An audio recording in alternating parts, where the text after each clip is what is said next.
Hello, hello, hello, and welcome to the Edge Radio Network. My name is Oscar Hines, joined by the beautiful Miss Dr. Kiva Davis. How are you, that Doc? Was nice. I'm good. Thank you so much. Well, you are looking radiant as always, and this is a special occasion. Maybe that's why you are looking quite as radiant as you are. Yes, I think so. That's what happened in the 10-mile run this morning. Oh wow. Okay. Well, I'm already scared of you, but we are talking about running of a different sort today. Exactly. We are talking about a voter registration drive that is happening live right now, folks, down at the Midtown Bar and Grill. Come on down. It is 415 West Gray. 415 West Gray, just off of Taft. We are going to be live all day today on the Edge Radio Network, but I'm super duper excited because we have with us a gentleman that has already started moving and shaking in this city.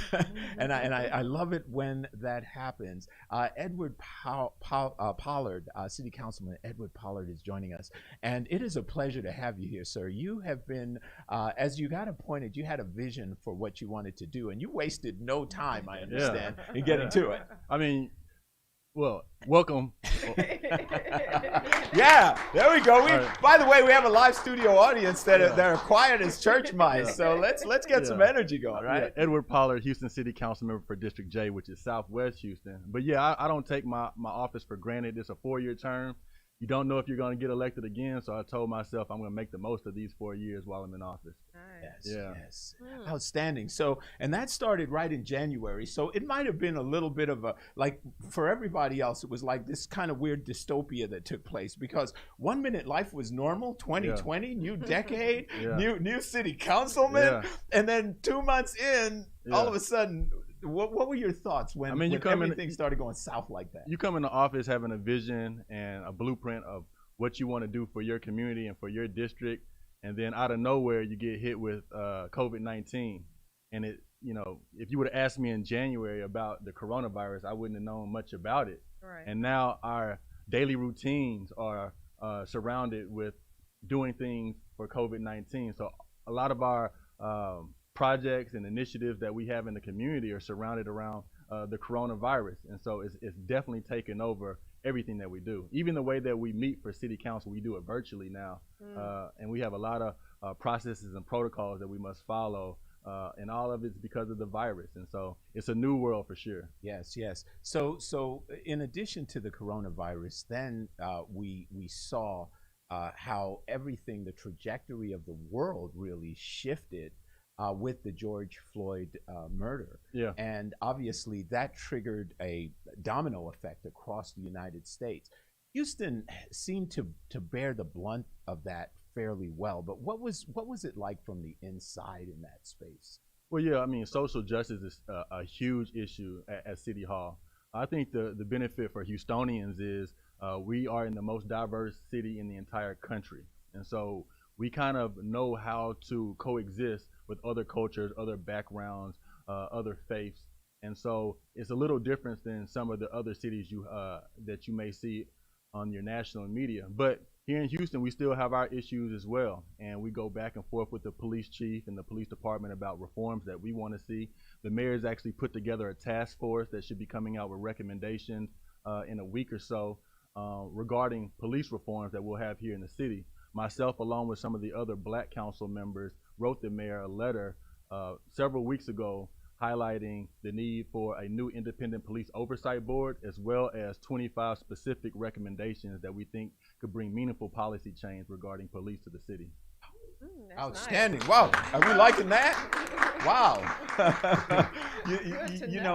I love that because this idea of police reform is educating police officers and helping them to understand, especially, and then this is personal for, I would say, all three of us on this panel of people of color, that when an officer walks up behind you and those lights are flashing, there is a deeper breath you take than perhaps someone that is melanated, right? For sure. It's not even flashing. Just as soon as you see someone, I'm sure that we're going to have a lot of post-traumatic stress disorder and a lot of issues after this. Yeah, I mean, For us, we've all had our own experiences with police officers. We probably all have a story that we could tell. I know I do, and it's just unfortunate that our community and us as a people, we've been profiled and stereotyped as a certain way.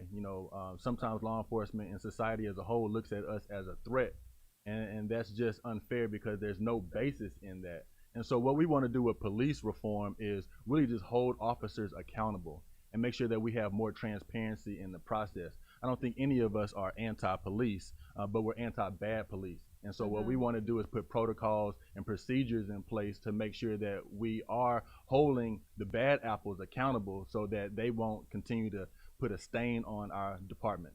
Yes. Yes. Amen to that. Yeah. Wow. I love that. Yeah, especially saying we're not anti-police. Yeah. Yeah, because Sure. we're not. Yeah. Yeah. Yeah, and that's a big distinction. This notion that if you're calling for some reform, you're somehow anti-police. My brother's a police officer. I love him dearly, and Yeah. and the idea that his life is endangered because we have these sentiments that are starting to grow is tragic. Yeah. But to your point, Councilman, if you have a solid procedure and an understanding that the police will follow, and I'm sure some of those 25 initiatives that you mentioned are there a few of them that you can just point out that are common sense stuff or things that we should be thinking Well, one about? of the things that I brought forth was an amendment through our budget process that's going to allow for the city to have an online dashboard where civilians can go and file complaints online about police misconduct. And you'll also be able to track other complaints, what area of town it happened, the race of the officer, the race of the one charged, demographics, age, everything. So you can start to track what's going on in the city. We also want the dashboard to house the police policy, their general orders. We want to know what the law is, what you can and what you cannot do, and so that we can educate ourselves. Because a lot of times there are a lot of assumptions out there, what you can and you cannot do, or what a police officer is allowed to do. So we want to be as transparent with the public as possible and have them have access to an online database that allows them to go in there and see that in real time. Wow. Outstanding. Nice. Outstanding. Because I've heard it said more than once that we've had situations where a young black man would say, well, why did you stop me? Or can I ask why you stopped me? And that triggers a series of very aggressive moves from certain officers. Yeah, But technically, they should be able to ask why. for sure. And Yeah. that's one of the things we put in our letter. One of the things we put is if you ask an officer who they are, why they're being stopped, they must give you their name, they must give you the department or the division that they're out of, and they must tell you why you're being stopped. Another thing that we put in the letter was police officers will not be allowed to tell a civilian that they can't use their cell phone at the time of the stop as well. Not only the person being detained, but also the other civilians that are on the scene. Because what we found is that it's not the body cams per se all the time that gives us a view of what's going on. It's people's cell phone footage that comes in. Yes. And so we want to make sure that the public is protected to know that they can pull out their cell phone anytime that they see an incident and start recording without feeling as if their rights are infringed on. Yes. Yeah. Outstanding. Outstanding. Well, man, the audience is loving you, and and I have to. I see those smiles behind the masks. I see the thumbs up. Yeah. So let me ask you. Let me ask you this, Councilman Pollard, with regard to the voting and the empowerment of young people, Yeah. and how we can really create that dialogue. What conversations are being had out there? What do you think we can do to empower young people to get them engaged? Well, when I talk to young people, especially about voting and being engaged in the political process, I break it down in very simple terms. If you were to watch elementary school kids at recess playing basketball, they would be all over the place. They would be traveling, double dribble, just throwing the ball here and there, because they don't know the rules. Yes. Okay. But as they get older and mature and understand the game, they start to learn the rules. It becomes more organized. Now they have schemes. Now they have defenses. Now they know what strategy to put in place to score the basket or to play defense. And so I tell people all the time that politicians make the laws. The laws are the rules of life. And if you don't understand the rules of life, you're going to look like the elementary kids at recess. They're just scrambling around, all unorganized. They want to score, but they don't know how, right? So you have to know the rules of the game. And if the politicians make the laws, then you need to know who your politicians are. Right. So this is an interesting thing that you can probably go to your church, or if you're at a family reunion or a get together, you ask people that are around you. Tell me who your school board trustee is. Tell me who your state representative is. Tell me who your county commissioner is. Tell me who your city council member is. Tell me who your congressman. If the answers are I don't know, which for most people it will be I don't know, then you already are behind the ball, because you don't know who's making the laws for your community. Parents talk about I looked at my child's textbook and it had some history in there that wasn't accurate, especially when it comes to slavery. Well, who's your school board trustee? You don't know who's writing these books, right? You're just going to the poll and you're just voting blanket based on maybe a D or R next to their name, but you don't know who these people are. So you have to educate your people or your friends and your family about who is representing them. And so for everyone listening, what you can do is go on Google and just type in who represents me, and you'll see a link that comes up that you can go on the website, and it'll ask you for your address. When you put your address in, it's going to give you all the list of all the people who represent you for your area. Then just go on their websites and check them out and see if they have your best interest. If they do, great, vote them back in. If they don't, find somebody else. Amen. Well, that's a good answer for everyone. Yeah. Yeah. Because we were talking about, because voting is so crucial right now. And so how would, like, someone who's young saying, okay, well, I want to get involved. What are the first steps other than knowing who's representing me? Do you know any organizations that they can necessarily join, so that way they can start to get caught, involved? I tell people all the time that, in this information age that we are now, with cell phones, you have access to information at your fingertips. So you just have to ask yourself, what are you passionate about? What do you want to learn about? You can go online right now and you can type in, let's say Houston Young Democrat, right? Just type that in the Google box. You're gonna see websites come up for different organizations that trigger that search. Right. And you can click on them and see, okay, is this something I want to be involved in? With hashtags on social media, you can put something like Houston Votes or Black Houstonians Vote, whatever. Just come up, just try different hashtags, go on social media, see what comes up. And whatever your passions or interests are, you'll be able to scroll and see if there's something that catches your attention, and just try to become involved. Shoot them a DM, show up to a meeting, But you have to educate yourself. You can't expect government or politicians to do all the work, right? You got to meet people halfway. And I think if we do that, then we'll push the ball down the field. Outstanding. Yeah. You guys like that? Wow. That's outstanding. So I'll tell you what, Councilman Pollard, there's more I want to unpack. Okay. So are you okay with another 15-minute Sure. segment with us? Yeah, let's do Okay, it. so folks, you are listening to the Edge Radio Network here at Midtown Bar and Grill. We are live at 415 West Gray. We want to invite you all to come out for voting. Voter registration is happening right now live. You guys, if you are anywhere in the area, it's a beautiful, beautiful day, but there's going to be a live jazz band later. There's going to be a happy hour. There's an art show. There's all sorts of stuff going on. So we want to invite you to come out to 415 West Gray, voter registration drive. Folks, you're listening to the Edge Radio Network. We're going to take a break. When we come back, we will continue our conversation with Councilman Edward Pollard. Back in a moment. Thanks.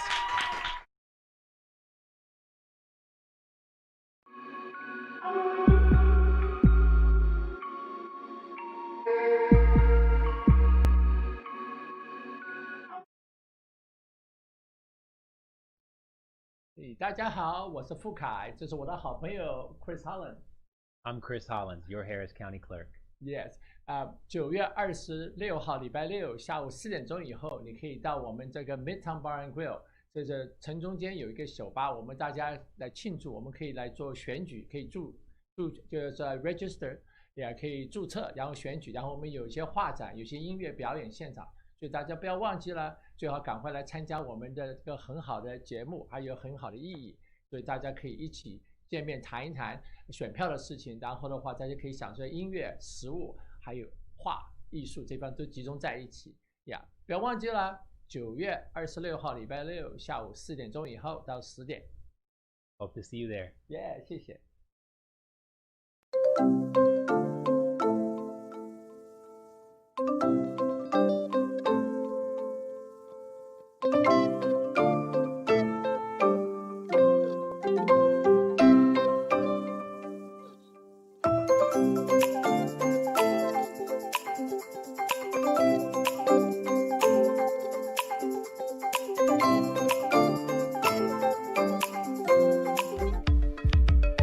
Are you a small business owner concerned about the downturn in the economy? Top business leaders like Mattress Mac and Warren Buffett will tell you that now is the time to promote your business more than ever. People need your services. Your business needs an edge. Learn about special advertising packages for small businesses right here on Edge Radio. Find out more, give us a call at 281-744-0446. That's 281-744-0446. Edge, because truth still matters.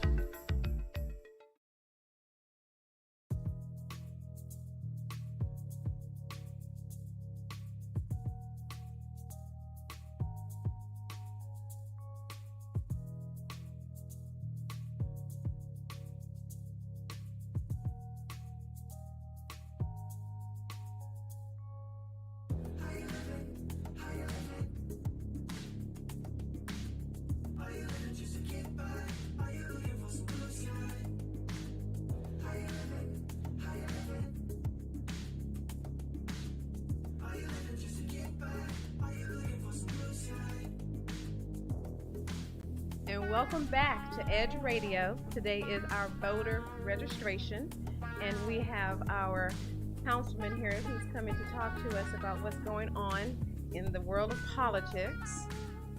So, you had some questions that you had for? There's just some great initiatives that have been taken, but I wanted to stay on this piece that we were talking about just before the break. We're talking about the importance of having young people and them voting right now, and the power of that vote. But something you just mentioned, Councilman Pollard, that I wanted to ask you to unpack this a little bit. You were talking about how a lot of times there's just these straight ticket type of votes. But here's the number one argument that I hear from the Republican side of the aisle when they're talking to Democrats. They say, look, you all have been in power for 30 years and the neighborhoods haven't changed. The circumstances haven't changed. So you've heard that before, right? For sure. So I agree. Okay, so what's your thoughts on that? I just think that when you think about the Democratic Party, African Americans, Black people, we're the only race that votes 90% one way. All right, Hispanics don't vote across the board one way. Whites don't vote across the board one way. Asians don't vote across the board one way, but Blacks do. However, our communities kind of look the same year after year. When you look at access to health care, when you look at jobs, when you look at education, we haven't really moved the needle a lot since the civil rights movement. Even look at home ownership. We're still kind of where we are. And so you have to ask yourself, are we really using our numbers for leverage within the party? And I don't think we are. I think we need to be a little more stingy with our vote to make sure that we aren't so predictable, and be a little more independent with our thought, and make sure that candidates and parties have a platform that speaks to us. And don't just come around when it's election season and show up to the church and say that, you know, we're going to do this, that, and the third. Right? Yeah. You need to see, what have you been doing? What track record can you show that you have made a imprint in our communities? And we need to hold them accountable for that. We're so hard on our police officers and wanting to hold them accountable. We need to hold our politicians accountable as well. And I think if Black people were able to be more independent and not as predictable as other races, then you would see our communities thrive a little more. Wow. Yeah. Wow. Yeah. Okay. And that all stems from like you said, from education. Because if you don't, a lot of times you do things based on generational. And if Big Mama said, just go vote Democratic, Yeah. And you go, okay, you just immediately do it, and Yeah. it's that lack of understanding. That's what you need to do. Yeah, it's more than just a party. I think we have to get away from the parties. As a city council member, I'm in a nonpartisan seat. So when people show up to the poll to vote for me, we didn't have a D or R next to our name. You just had to vote on the person. And you look at the character of the person, the message of the person, how, have I seen this person in my community before? That's what you should look for. I wish that was the way it was for everything else. But we live in a two-party system, and although we live in a two-party system, we still have to hold each candidate accountable. So I tell people around election season, you need to go and get the sample ballot, see who's on there, and then do your own research. Go to their Instagram page, go to their website, check them out. Sometimes you want to just skip the race. If the Democrat and the Republican aren't speaking to your values, skip the race. But you want to make sure that you're not just being taken for granted. Right. And that's the message that I really want to speak to all people. Your vote is your voice. And you should really take that seriously and put people in office that truly represent you.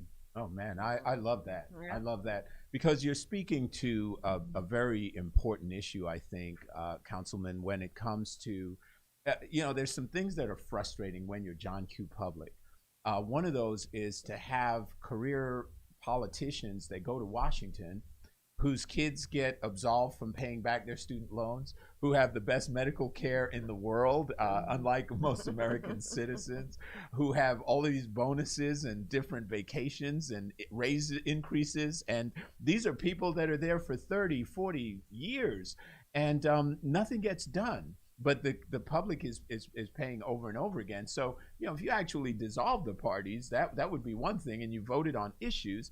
Because it seems to me, and correct me if I'm wrong, I have the exact composition of District J that you represent in front, but African Americans, people of color, tend to have a lot of conservative values. For sure. Very. So, yeah, we really do. I'll tell you a little bit about District J. District J is Southwest Houston, which is Gulfton, Sharpstown, Westwood, Brayburn, and Alief. If you're in Houston and you're on 59 South, it's everything between 610 and the Beltway. We are the most diverse district in the entire huge. city, and we're the most densely populated. Mhm. And there were 8 people in my race. I was the only black person. I won that race without having won a predominantly black neighborhood in the entire district. And the entire district is about 200,000 people.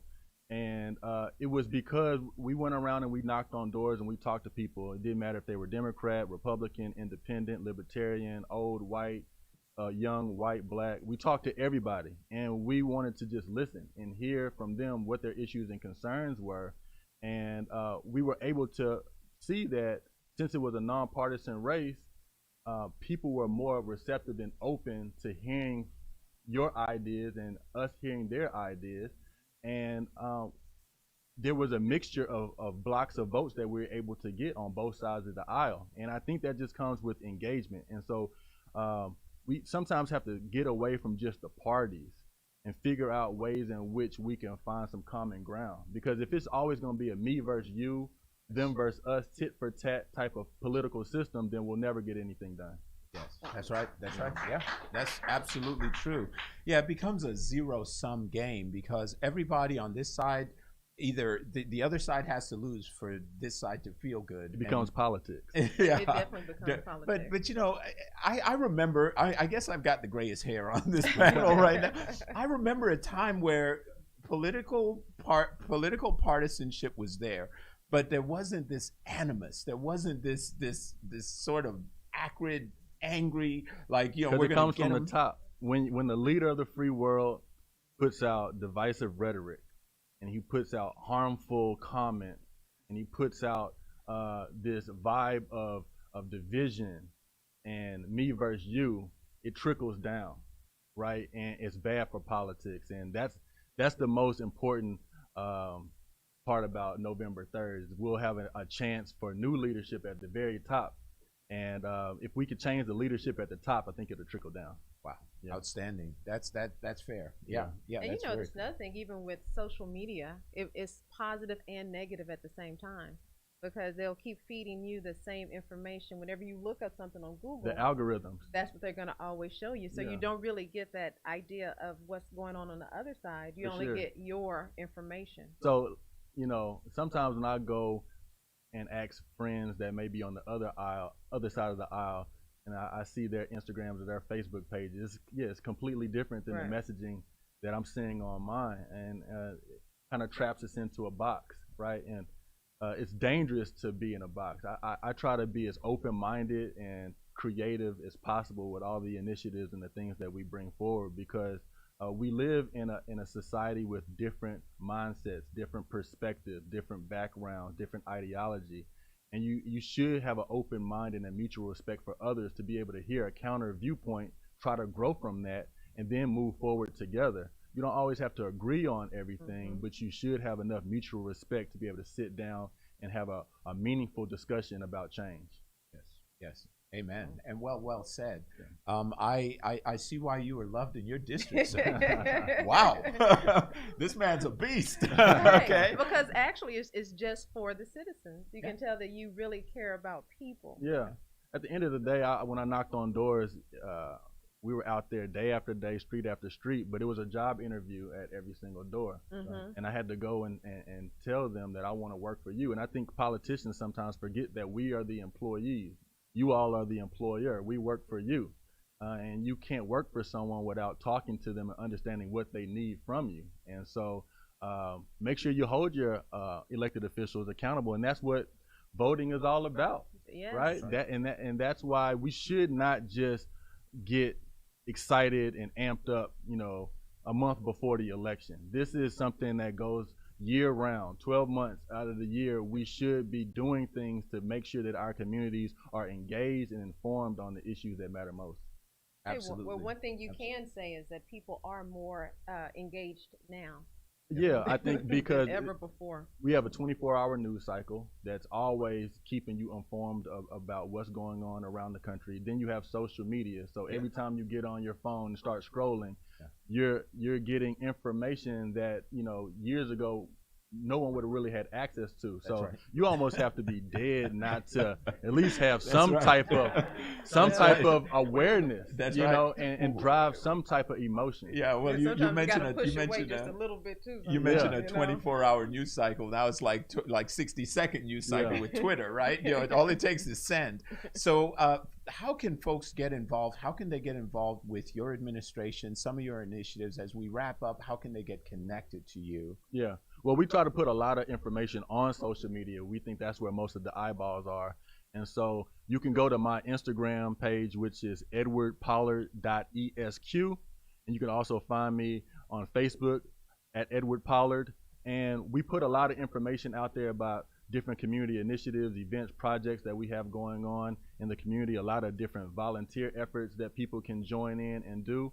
And the more the merrier. We want to make sure that people feel like they're a part of the process, that they're engaged, and that we're working together. It shouldn't just be all my ideas that I'm pushing. It should be all of our ideas. Yes, excellent.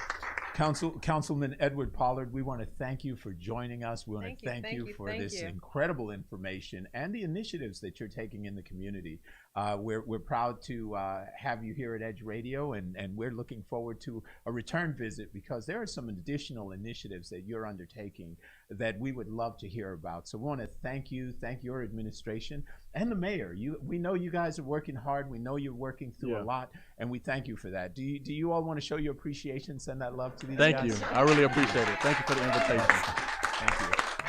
All right, folks, you are listening to the Edge Radio Network. This is the voter registration drive today, September 26th. Folks, come on out. It is 415 West Gray. We have a huge live studio audience, socially distanced. With Don't masks. panic with masks.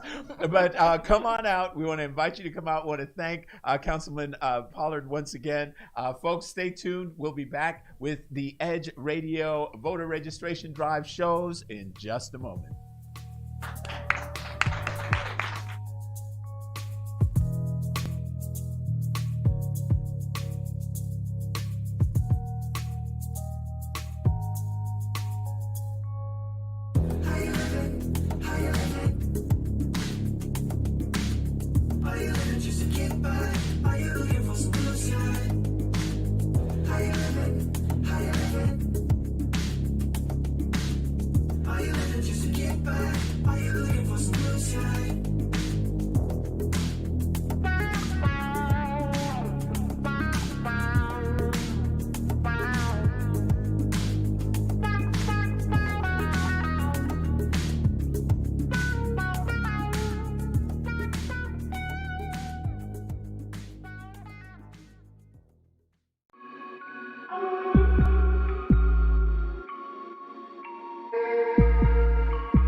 America was established by immigrants, for immigrants, those who came to escape religious persecution, bigotry, and hatred.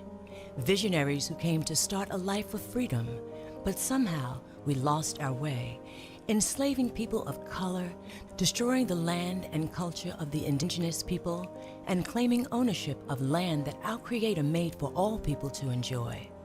What have we learned in 400 years? Sadly, the sickness of the past still plagues us in the present. Until those who choose to hate stop fearing anyone different from themselves, the disease will persist. But there is a cure. We must realize. I am the same as you. I bleed the same blood. I cry the same tears. I laugh the same laugh. I love the way you laugh. And want to be accepted just as you do. I may not be the same skin color as you. And I may not pray to the same God. But I am enough. But I am enough. But I am enough. Enough to be heard. Enough to be respected. Enough to be loved. Enough to be equal. Enough to make a difference. I am enough. I am enough. I am enough. I am enough. I am enough. I am enough. I am enough. I am enough. I am enough. Change is up to you. No matter your age, race, religion, or sexual orientation, take a stand. If you're in the presence of someone spewing hate from their heart, say something. Be vocal. Don't stand for that kind of ignorance. True change cannot be achieved with silence. Educate your family and friends who want to help but aren't sure how. It's time to stand up and become the change we want to see in the world. Together, we can make a difference.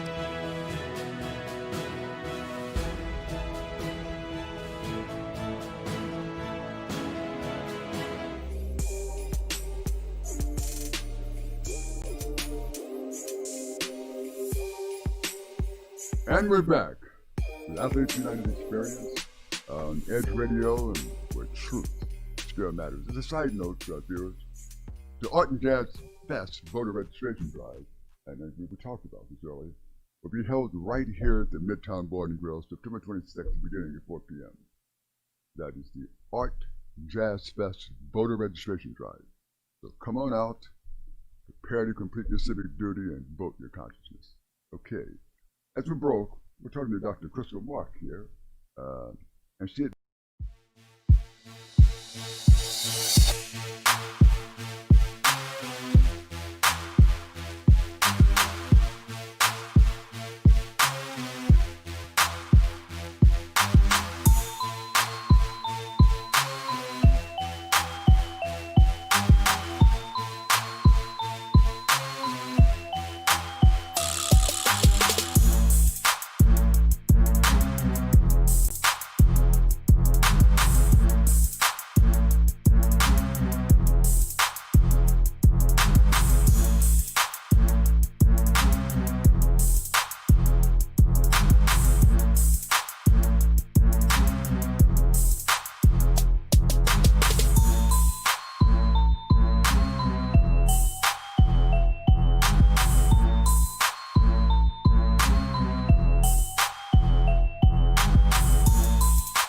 When people stop talking to each other, society is on the edge. Let's bring them back. Edge Radio, because truth still matters.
Welcome to Edge Radio Network. Here it's Saturday. We're having our voter registration drive down here at 415 West Gray Street.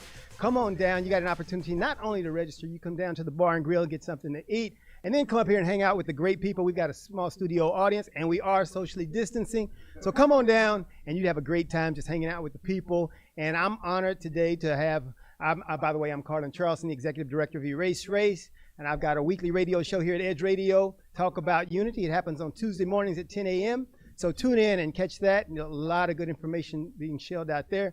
But today we've got, as a guest here, we're talking some local politics. We've got Prairie View City mayoral candidate, Miss Johnnie Walker. And to me, it's because I'm originally from Prairie View, Texas, but spent a lot of time away, so it feels like having home folk back.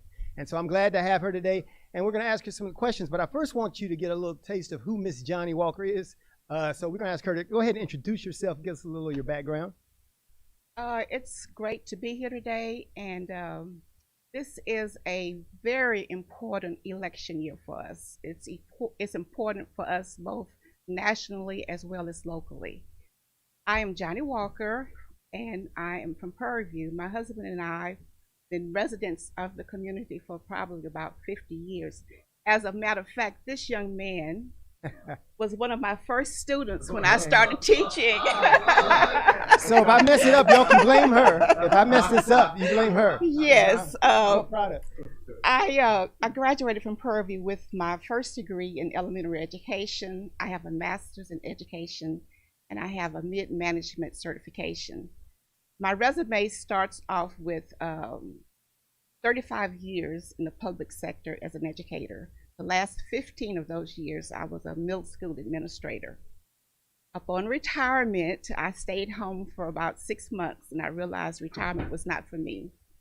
So I started working at the university with the Alternative Certification Office. It was a wonderful experience because what we did, we were able to certify people who were not in the teacher track to become teachers.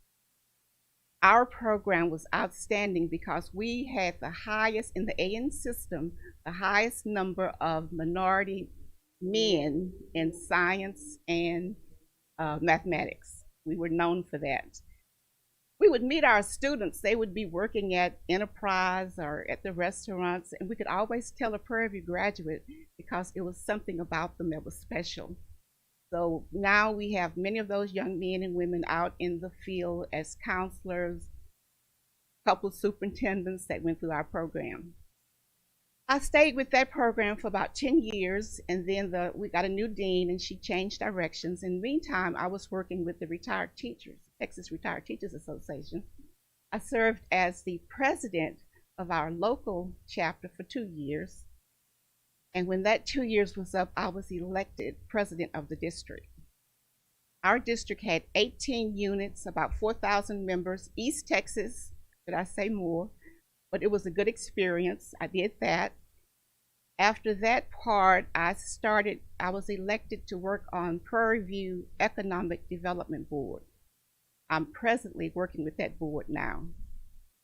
We are trying to move Prairie View forward. If you have gone to Prairie View lately, especially for homecoming, you can see all the growth. We are on the west end of Houston.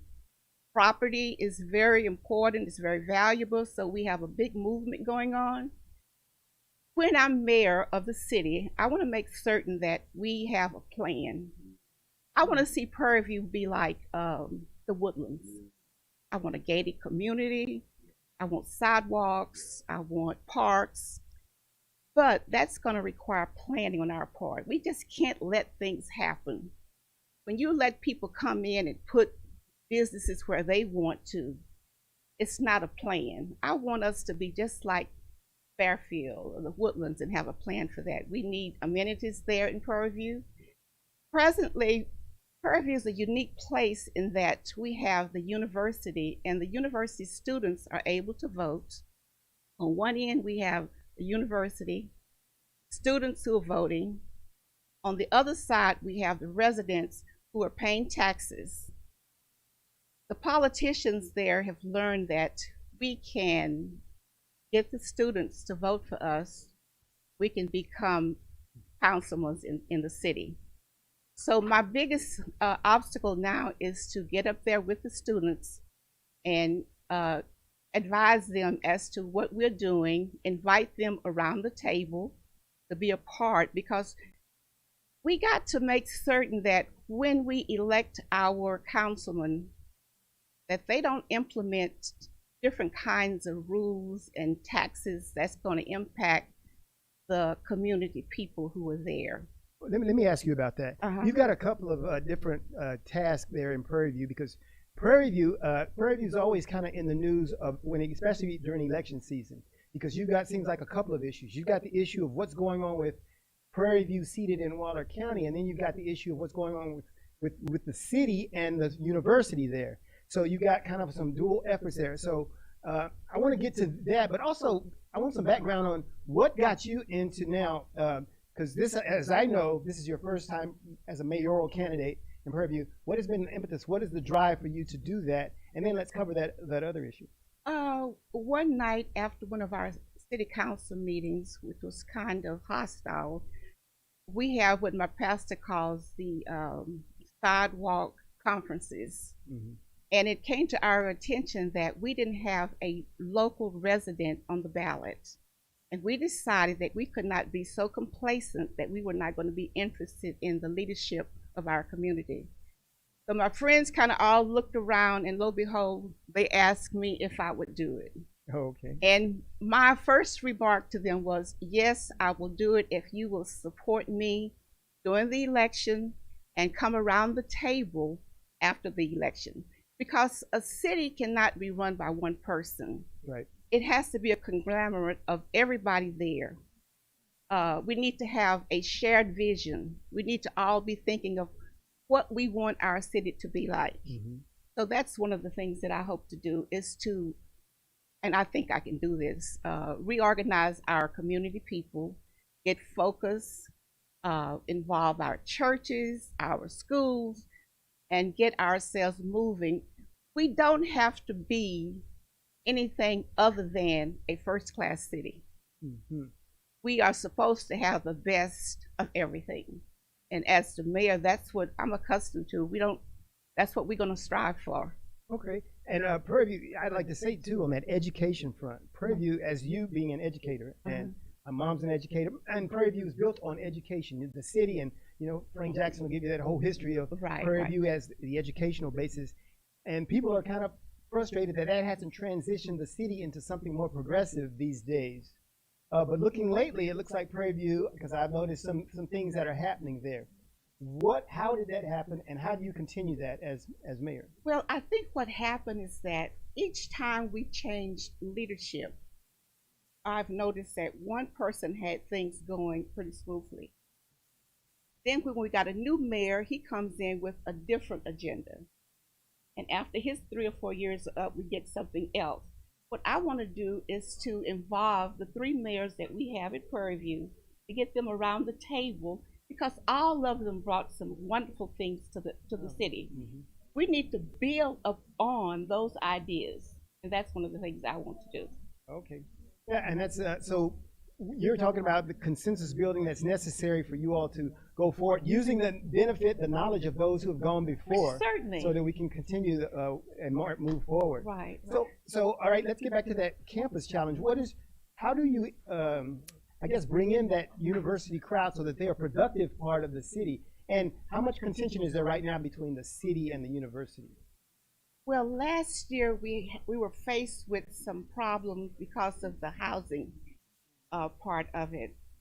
And I don't have a solution as to how I'm going to build that bridge. But I know we will need to bring the leadership team from the different organizations. We need to develop an advisory committee where we have the leadership team from the university to come and meet with the mayor in the mayor's office, so that monthly, so we'll know what is going on, what are the students' concerned. I think that's the breakdown right now. And that's one of the things I would like to do, to get, like I said, the presidents of the different organizations and get them around the table when we have discussions. I feel very strongly, being in the public school system, I feel very strongly about having a chart where we meet and discuss issues. The solution should not be one person alone. It has to be all people involved in the solution. And so I know it's going to be a challenge, but I think I'm up to it. My husband was one of the part of the 14 families in Prairie View. And when in the old days, we would say we're going to build our home on the farm. But now my grandkids say we're on the Walker Estate. We've been, they said the 150-acre estate of the Walkers. So we have a legacy there at in the city, and we want to make certain that that we leave something behind for my grandkids to be proud of. Like I said, we want a first-class city. We don't want anything less. We're going to have to hire us a city planner to do these things. Okay. I've also noticed in Prairie View a couple of times driving up Old Washington Highway over there, whatever. There seems to be some industry, and is there great revenue to be made off of some of the industry there that's in Prairie View and some of those places that are back off of the main path there? Let me tell you what I've discovered about Waller, which is the adjacent town to Prairie View. They will put industry so close to Prairie View, but not in Prairie View, so we don't enjoy any of the benefits. But we have our property. We have that 150 acres, and we really don't want to have industry there. We want a planned community on that part. But what we're looking at doing is bringing in a Fortune 500 company such as Amazon or something like that. And what that would do will enable some of our college graduates, our engineers, our business majors, who can afford to pay for a $200,000 or $300,000 home. That's the kind of people that we're wanting to attract to Prairie View. So we're going to have the amenities, the homes, and things. But right now, I've been speaking, even though I'm not the mayor yet, but I'm going to still be involved in the city one way or the other. But right now, we're looking at possibilities of getting an Amazon or an HEB to relocate to Prairie View. Oh, okay, great. Hey, I really appreciate you coming today because I'm an original PVite, PV Panther, I guess you'd say. Born and raised there, spent all that time there, and really to see the city where it is and continuing to grow. Of course, my dad's still there, and I'm there every weekend. And when I see you, it brings back those old memories. And there's a lot of push that I think needs to be made to keep Prairie View moving forward. It's been a great city, great history. I want to thank you for being here today. I want to thank Edge Radio Network. And we have an opportunity. Hey, get in tune with what's happening there in Prairie View. Prairie View is a different kind of animal when it comes to where we are, I think, as people, because they were an education hub before people started thinking about education. A lot of the things you find, and I've toured the country, and I realized Prairie View is an anomaly. It really is, and we've got some really positive things happening. So I want to thank my guest, Ms. Johnnie Walker, mayoral candidate for mayor in Prairie View, Texas. We thank you, Edge Radio, for the opportunity today. And you can Google me, Johnnie Walker, for mayor. That's Johnnie Walker. Thank you all. That is.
out there, hey, my name is Dwayne Hines with Real Talk Real Estate, along with my sidekick, Damian Hughes. Hey, and we are the double D's of real estate. So look, if you're out there and you've been interested in owning a home, but you've been getting run around and you don't know how the process goes, hey, dial the number on the bottom of your screen. Give us a call. Get some real talk, real solutions on all your real estate concerns. We are the double D's of real estate. Be sure to catch us every Wednesday on Edge Radio at 11:30 for Real Talk Real Estate. D. Hines, Damian Hughes, the double D's. We work our whole lives to support our families. With one accident or illness, it can all be gone in an instant. Now there's a smart, affordable way to protect your family. Go to findhealthbenefits.com and discover low-cost life insurance for as little as $2 per month. Add to that a tax-deferred annuity that can help you protect your assets and grow your money for retirement. Learn more. Go to findhealthbenefits.com or call 877-235-6094. A critical illness can strike without warning and wipe out your life savings. In fact, it's the #1 reason for bankruptcy. Find Health Benefits offers an affordable solution. Get up to $50,000 if you get cancer, stroke, or a heart attack, giving you the peace of mind to focus on getting better while the plan helps you to pay your bills and medical expenses. Learn more. Go to findhealthbenefits.com or call 877-235-6094. 66% of seniors spend more time shopping for cable TV than Medicare plans. Most say because it's just too confusing. Laws change every year. The wrong plan could cost you thousands and prevent you from seeing the doctors you want. Introducing FindHealthBenefits.com. Save time, save money, see specialists without referrals. Go to FindHealthBenefits.com or call 877-235-6094 for this informative brochure. Society is on the edge. Let's bring them back. Edge Radio, because truth still matters.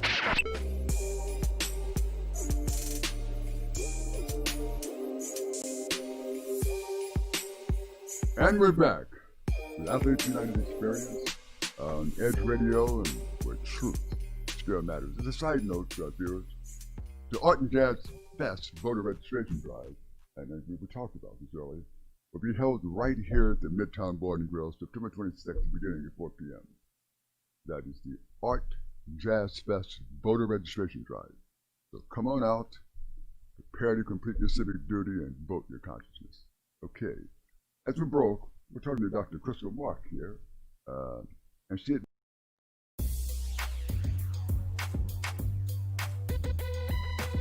The Natural Nation Network is really about taking control of your health physically, spiritually, emotionally, even intellectually, because there's so much out there in misinformation. There's a lot of people now that are suffering from all sorts of diseases that they really wouldn't have to suffer for if they had better information. And that's what we're here to do. Provide information that can save lives. The mind and the body are totally connected. Health can be really serious, and sometimes we just have to lighten it up a little bit while we're still providing substantive information. And my sort of mantra on the salsa dance floor is kind of similar. I tell somebody, if you make a mistake twice, it becomes a move. Okay? Tune into Natural Nation every Tuesday at 11 a.m.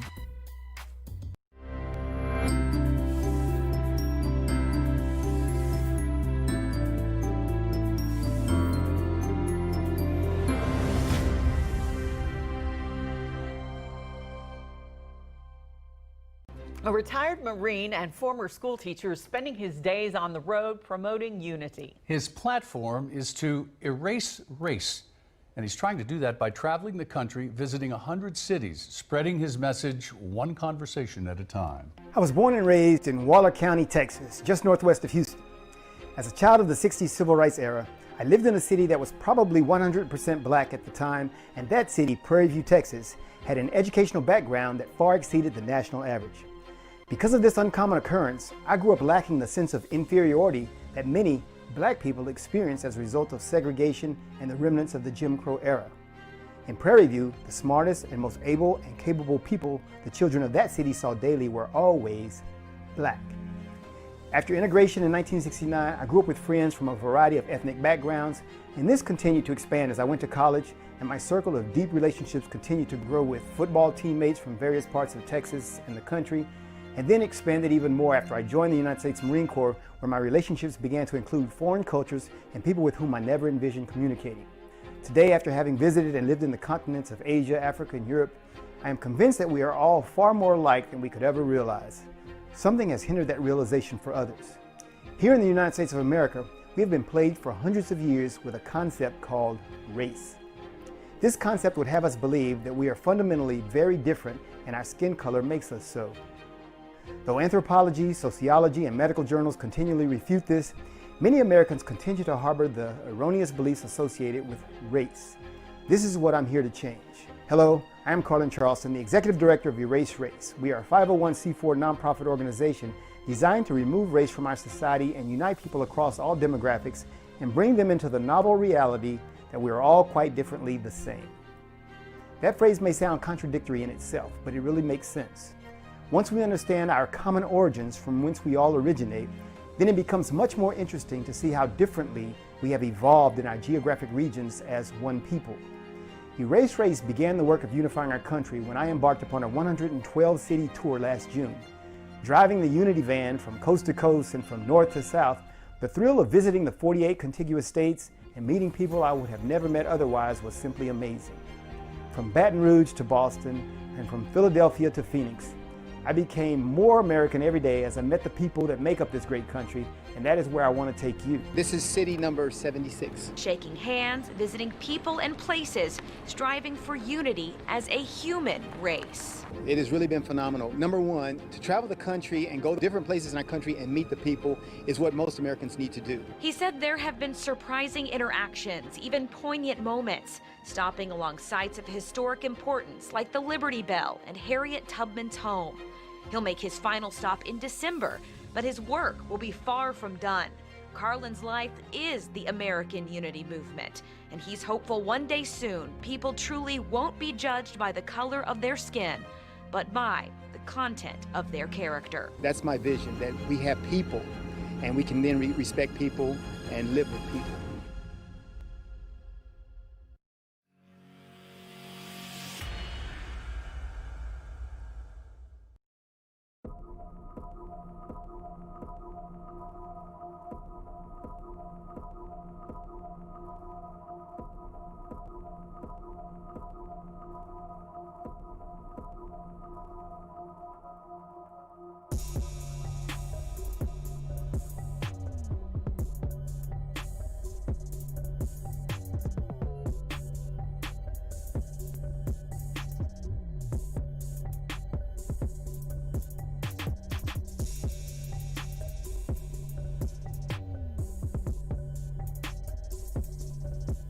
Yes. Happy Saturday today. This is Tony with the Tony Talk Show, and I'm so glad you're here listening to us today. We're doing a voter registration drive down here at Midtown Bar and Grill here in Houston, Texas. And what we're doing today is I've got a great panel of friends. I've brought some of my friends online today because what I wanted to do is I wanted to show a diversity. Look, we've got diversity here, all right? A little diversity. Wanted to show some diversity in conversation, diversity in background, diversity in professionalism, and I wanted us just to have an open conversation about kind of where we are right now in our country, and then I want to hear you guys' opinion and ideas of what you think maybe we could do to collectively come together and become solution thinkers, if you will. I know right now there's a lot of fear in this world on so many different levels, and my philosophy has always been that we overcome by the word of our testimony. So what I wanted to do is I definitely wanted to bring you guys on because every single one of you have impacted my life in a great way, and every single one of you guys have kind of mentored me along the way as well. So I just wanted to bring you guys on so that we can make a connection to the audience and see what we can do to inspire and educate and motivate some people to register to vote and to make sure their voices are heard. And it's very, very important. And we always talk about how important it is to vote And it's to me, it's the same conversation every time, and not much changes. So at the end of the day, I think we need to talk about change, and we really need to look at it. We need to really look at it as a nation. We need to really look at it as a society, and also on an individual level, in my opinion. So my great friend here, what is your name again? No, Richard Flom. He's a great friend of mine. He's going to tell you a little bit about himself. And then I've got Robert. He's a friend of mine as well. He's the CEO, president of Heritage Roofing. We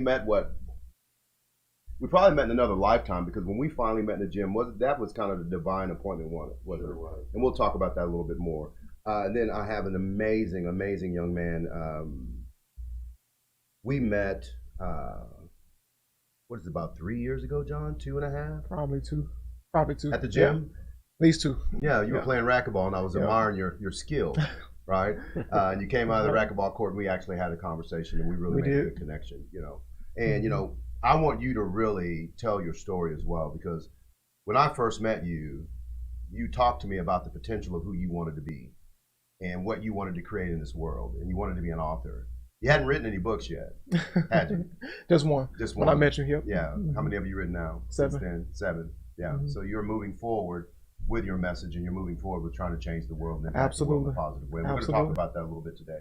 So Richard, if you would, take a minute and tell the audience who you are and what you do, and we're going to talk about your story a little bit more, because I think when they hear who you really are, they're going to be inspired to live a life of continually reaching to be better. So.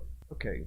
My name's Richard Flom, and I'm an entrepreneur, and have been one for a number of years, but also I'm a cancer survivor. Yes, you are. I was diagnosed in 1993 with a non-Hodgkin's lymphoma called mantle cell, which is quite rare, and given about 6 months to live. The disease to date takes people out in about 5 to 7 years. I'm going on 27. 27 years. And, I've always been fairly aggressive, and I've always been involved in health, exercise, all the way through my life. I was actually getting ready for my 3rd marathon when I had shortness of breath, and I was diagnosed with mantle cell, which the cancer diagnosis impacts most people the same way in different degrees, because it changes your life. Yes. Because you now get a death sentence. Yeah. And it's almost like a line in the sand. Well, to society, it's a death sentence, Richard. You're still with us after how long again? 27 years. Yeah. But there's like a line in the sand, yeah. And suddenly the rest of society's over here, yeah. And you get to go over here. Yeah. And you've got to deal with it. So if I went through that journey, I would consume all the time up here. But basically, I dealt with it on and off for 18 years with just remissions and then relapses. And then finally in 2012, it became really aggressive. I was in the hospital for about 2.5 weeks here at MD Anderson, yeah. And came out. I weighed 130 pounds, and I was told I would never walk again. Yeah, yeah. Do you weigh 130 pounds now? No. Are you walking? Running. You're walking very well. Running. Matter of fact, yeah. And Richard's very humble, man. I mean, he's extremely humble. This guy is the D10 champion, and you've won the D10 at what age did you win that? Well, I was, at that time, the first time that I competed, I was 73. Yeah. And the divisions, they created a new division for me, but they would only go up to 60. So I took the 60 and over. Right. But the majority of people that I was competing with were in their 20s. So, wow. What motivated you to do that? The same thing that motivates me in life. Right. And that is, I believe that people give up on life when they start to say no. When opportunity comes in front of them. Yes, we talked about that. Interesting things. I think the the biggest aging factor to people is the word no. I'm 75 right now, and the guys I work out with are in their mid-30s and that's where I met you 20s. in the gym. So I think in life there's one word that explains it, and that's the will. You have to have the will to do something. We all talk about where we'd like to be, right? But you have to have the will to actually execute, right? And you know, I've just been executing for a lot of time. I went through 3 clinical trials in 2012. 2 of them failed. One of them took about 50% of my renal function, and the third one worked. I was the first mantle cell patient where the disease had turned blastoid or aggressive. What does blastoid mean? So everyone aggressive. Okay.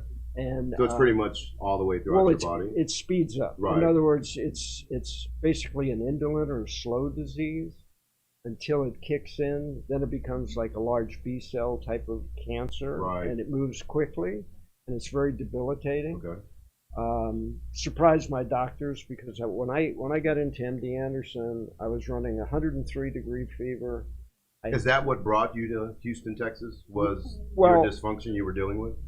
My doctor at University of Michigan said, I got nothing for you, but I got a friend at MD Anderson. Thank God for friends, right? but the disease had always been slow moving. Yeah. I had gone into remission several times. Yeah. They weren't ready for the speed that this thing was moving at.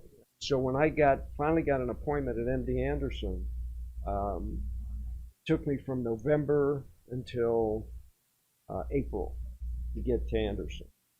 When I got into Anderson, I had 103-degree fever, pneumonia, 2 pulmonary embolisms, and 90% of my lymph system was compromised. Doctor walked in the room and he said, I could flip a coin right now.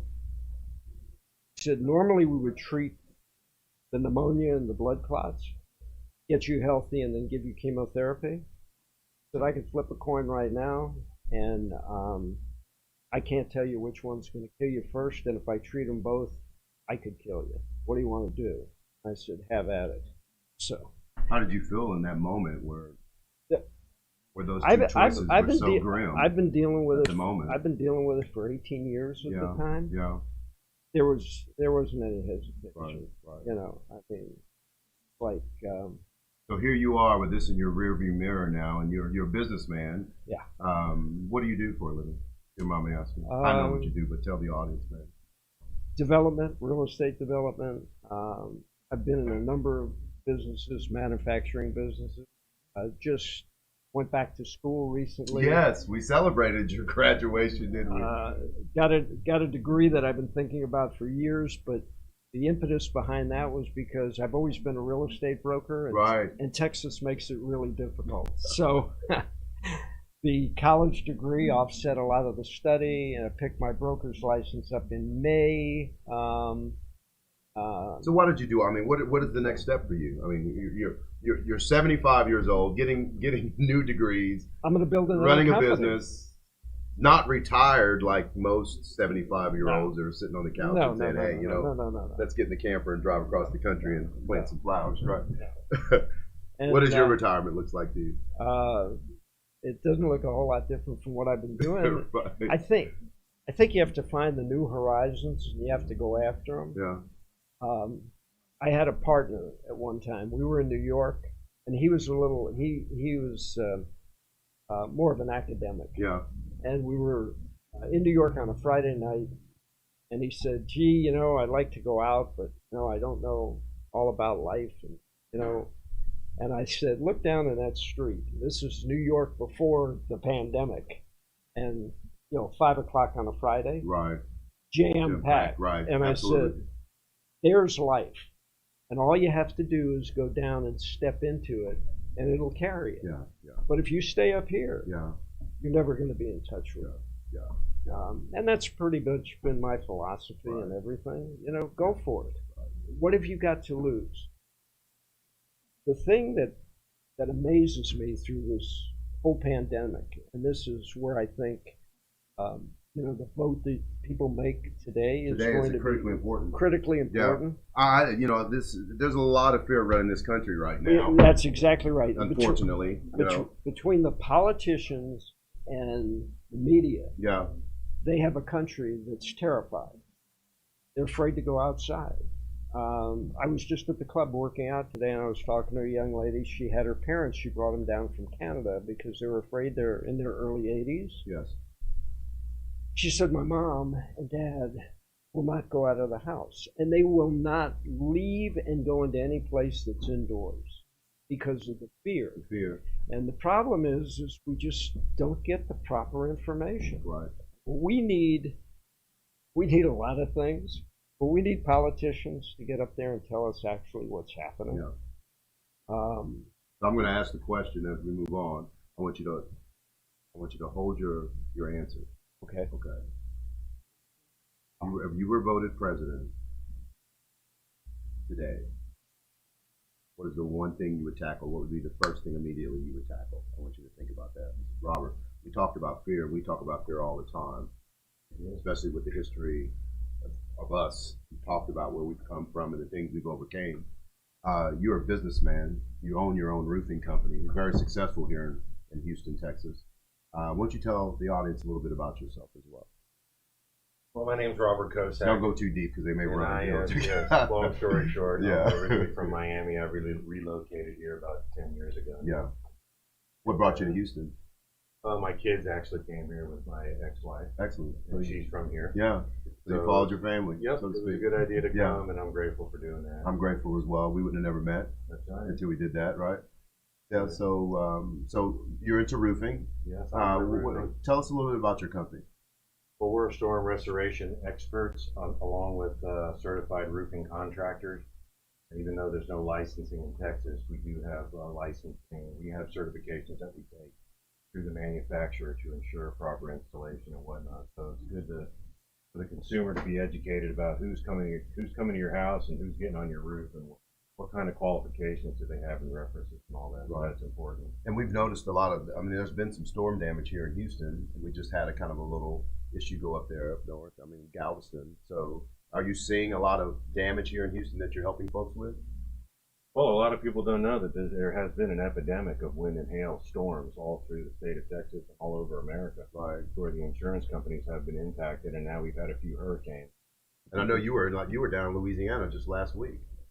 Down in Lafayette and Lake Charles area. You've seen a lot of damage down there, right? Oh yeah, and we also started talking to the people. So the past two people that were on stage earlier, we're talking about at the door and the concerns of the community. Right. And that's what we've always been involved in. Is our mission is legacy, community involvement, and that's how I got into the roofing business. I want you to, that word you use, legacy, we talk a lot about that. A legacy. What kind of legacy are we leaving for the next generation that's coming behind us? And I am on a mission every day of my life to make sure I am leaving a positive legacy for those that come behind me. And that's why I got involved in solar, of course, because I want to protect our environment and make sure that we're moving in the right direction with power and using power properly and responsibly. So that's why I'm doing what I do on a daily basis. And you, my man, John, I choose me. John, talk about that a little bit, brother. Well, first and foremost, that's really the place that I came John, in my life. if you don't mind, how old are you? 27. 27. I want them to know you are a powerful young man. Thank you. Talk to us a little bit about why you became an author and what is your legacy you're trying to leave.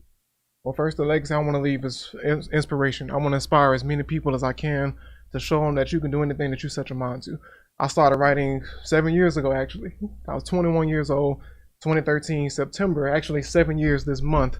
I've been writing books, and I started off journaling, just putting my thoughts. Did you know you always wanted to be a writer when you were a child? Or not at all. Something that evolved into you as you lived? It just evolved. Crazy thing, you probably wouldn't believe it, but I used to hate reading. Are you serious? Now you're writing books, man? Now I'm writing books. If you would have told me years ago I'd be doing this, I would have looked at you like you're crazy. But it's just amazing the turns that your life can take. Yeah. When you have the right person. It's called right evolution, message. my brother. Absolutely. You're right. We talk about that a lot. We change. We're so afraid do. of it, and it's just this COVID-19 thing is about change, right now we're talking about voting, we're talking about change, and we use that platform so much. Yeah. But then when it comes that time to change, people have a problem with it. They have a problem with changing the way they speak about their situation. They have a problem with changing the way they deal with other human beings in that moment of opportunity to change things. Right. So I know that's what you are about, because we talk about that all the time. So We do. how are you trying to inspire and change the younger demographic of folks that are going to be taking over our country as we move forward into this next era of our lives? I'm just trying to inspire them to look. The gold mine is within you. Ooh. The power that you're looking for is in you. Yes. The gifts, the talents, it's all, you got everything that you ever desired is in you. So I want to use my life, my story, my message to show people that the prize ain't out there around you.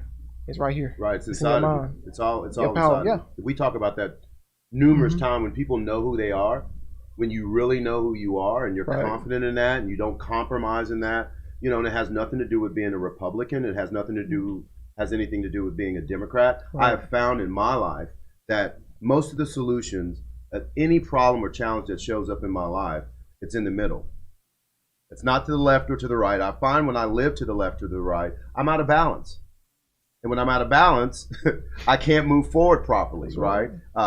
Judgment is another thing you and I have discussed. You know, right now, this country is full of judgment. We're full of separation. Yeah. We're judging each other. We're separated from each other. There's really no unity in the community. You know, I'm not seeing it. I'm seeing a lot of separation. I'm seeing a lot of fear. I'm seeing a lot of doubt. And, you know, when you walk your life in that era and that energy, you can be easily manipulated. You know, we talked about that, Robert. You had told me, you know, some of the things you have been through in your life and how you overcame them. How did you do that? I know you've had numerous mentors in your life as well. Well, mainly, I love your take on that. I mean, it's all down to our experiences. Yes. You know, what comes in our lives, and no matter what it is, I've learned over a period of time that it's all coming for a reason. It is coming for a reason. And it's all our story, and it's all our lessons. So I'll tell you. But you know the thing that we can go even further deeper, because you and I, you know, when you say it comes for a reason, what's the reason? See, I ask question after question. I'm one of those guys that will take life and just peel it and keep peeling it and keep peeling it back until I find the solution to what I'm looking for. So when you say that, what do you mean by that? Well, it seems like I'm doing nothing and everything's already been done. I'm just participating. I'm participating in a collective whole, and I can choose where I want to go. Right. And it's really crazy how we can have a crisis, create one, or the universe creates one, or you know whatever happens. Because when you go to Louisiana and you bring a bunch of flashlights and batteries and gasoline and water, somebody who's standing in a house and they don't have any power, you know, all their trash is out by the front door and their roof's leaking and they don't even know what to do. Right. There's no talking about a pandemic. You're not asking. Are you knocking on people's doors and say, hey, you know, are you a Republican or a Democrat before you ask to help them? Nope. And they're just happy to see me because the first thing they do is look, and then they look over in your truck. Yeah. See if you might have something that somebody might have told you that they needed. So it's to fulfill the need, and you know the desires we really seek at the end of it all is helping other people. Helping other people. It isn't the fleshly, selfish desires we seek for ourselves. Yeah, absolutely. And we learn that through our experience over time. Right. Right. We gather things, we get them taken away. We think they're valued, they aren't valued. Value is helping another individual. Right. Another human being. Right. Right. John, question. Yes. You can ring it deep. You ready? I'm ready. How was your childhood, man? Ooh. Wow, it was very impactful. Yeah. Very impactful, and this is why I write so much. Yeah. Because I'm the youngest. Is that where your inspiration comes from? So much of it. So much of it. How many siblings do you have, bro? It's 6 of us total. Ooh, you the youngest, the oldest? I'm the middle? youngest. You're the youngest? I'm the youngest. Okay. So I had a chance to watch my older siblings go through a lot, and as they got older, they passed things down to me, and I came up around a lot of older people, a lot of wisdom was poured, and so much wisdom was poured into me. That's why I can produce the way I do, because my mom, it moves different. Right. And that's why I go into that place. I have so many creative thoughts that the best way I could express it is put it in words. Do you meditate? I do. We talked about that, right? I do. Robert, you meditate? Every morning, yeah. Richard? Constant. Constant. Walking meditations, right? Walking, everything is just kind of quieting your mind and getting into the place of focus where you can really create. You know, I always tell people, you know, whenever you're having difficulties in your life, you consider those things difficulties, but they're not. They're just times of opportunity to grow and to expand as a human being. I mean, that's what we're on this planet for, is to evolve and to become better. We're supposed to be becoming better every day, and, you know, and doing more every day and helping other people. So at the end of the day, I find that, you know, you really, and this world is so, it's so loud. It's so loud, you know, everything is so loud and in your face that we really don't have time to unplug anymore and go into that quiet space where you find your peace, where you find your answers, where you find your solutions, where you find your power to create the things that you truly desire. You know, so where were you at in your life when you wrote this book, when you said, I choose me? Were you not choosing yourself at one point in your life? I wasn't, because I was putting What did your life look like when you were living like that? It was compared a mess. to now? It was a mess. All over the place. No clarity, no peace. And when you lack peace, there's something wrong. When I started choosing me, and it's not at a selfish note, it's just, let me just control the one thing the universe gave me control over, that's me. Let me get myself together so I can put myself in a position where I can help others. Right. How can I inspire other people if I'm not in a position of influence? Right. Or if I haven't gone through the process, overcame it, and I can talk to this person over here. When it comes to young people going through stuff and they're trying to find themselves, people are hurting. These are books of pain. My biggest inspiration was pain. I just turned my pain into art. Right, man. You know, I wasn't consumed, but I didn't just be consumed, turn into drugs and all this other stuff. I said, no, I'm going to do something different. Was there no temptation for you to go out there and do those things that were absolutely destructive to you and your future? Were there temptations for you to do that? Lots. Okay, so speak to that individual that's listening to you right now, that is in that pinnacle moment of his life where he could choose to choose himself or choose to do something that's destructive. How did you make that choice in that moment and said, hey, you know, how did you do that?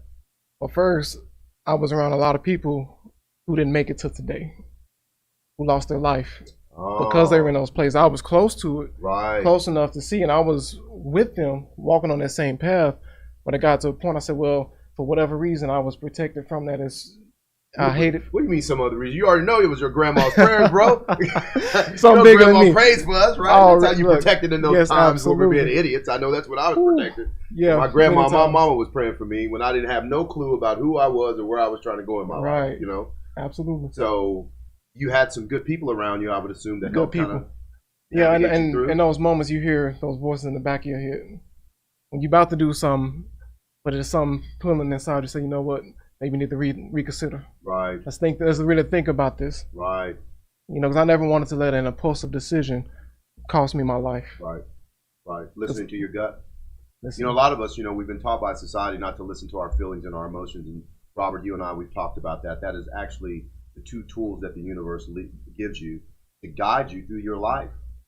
You know, I mean, for so many years, I did not pay attention to my emotions. They were all over the place. I didn't realize that it was energy. It's energy. It's focused energy, and you're all over the place. So you're all over the place. You can't focus yourself to get things done. And not only that, I wasn't mindful of my words. Every time you're speaking, you're making declarations every day. You can make conscious declarations or unconscious declarations. And usually those unconscious declarations get you in a bad place. You know, so that's why, you know, it's very important that in this moment, we're talking about voting. It's very important that we're not influenced by the wrong people. And it's very important that we do our research. You know, the gentleman that was here before, he was talking about the fact that, you know, you don't see politicians and leaders, city leaders and folks like that until it's time for election.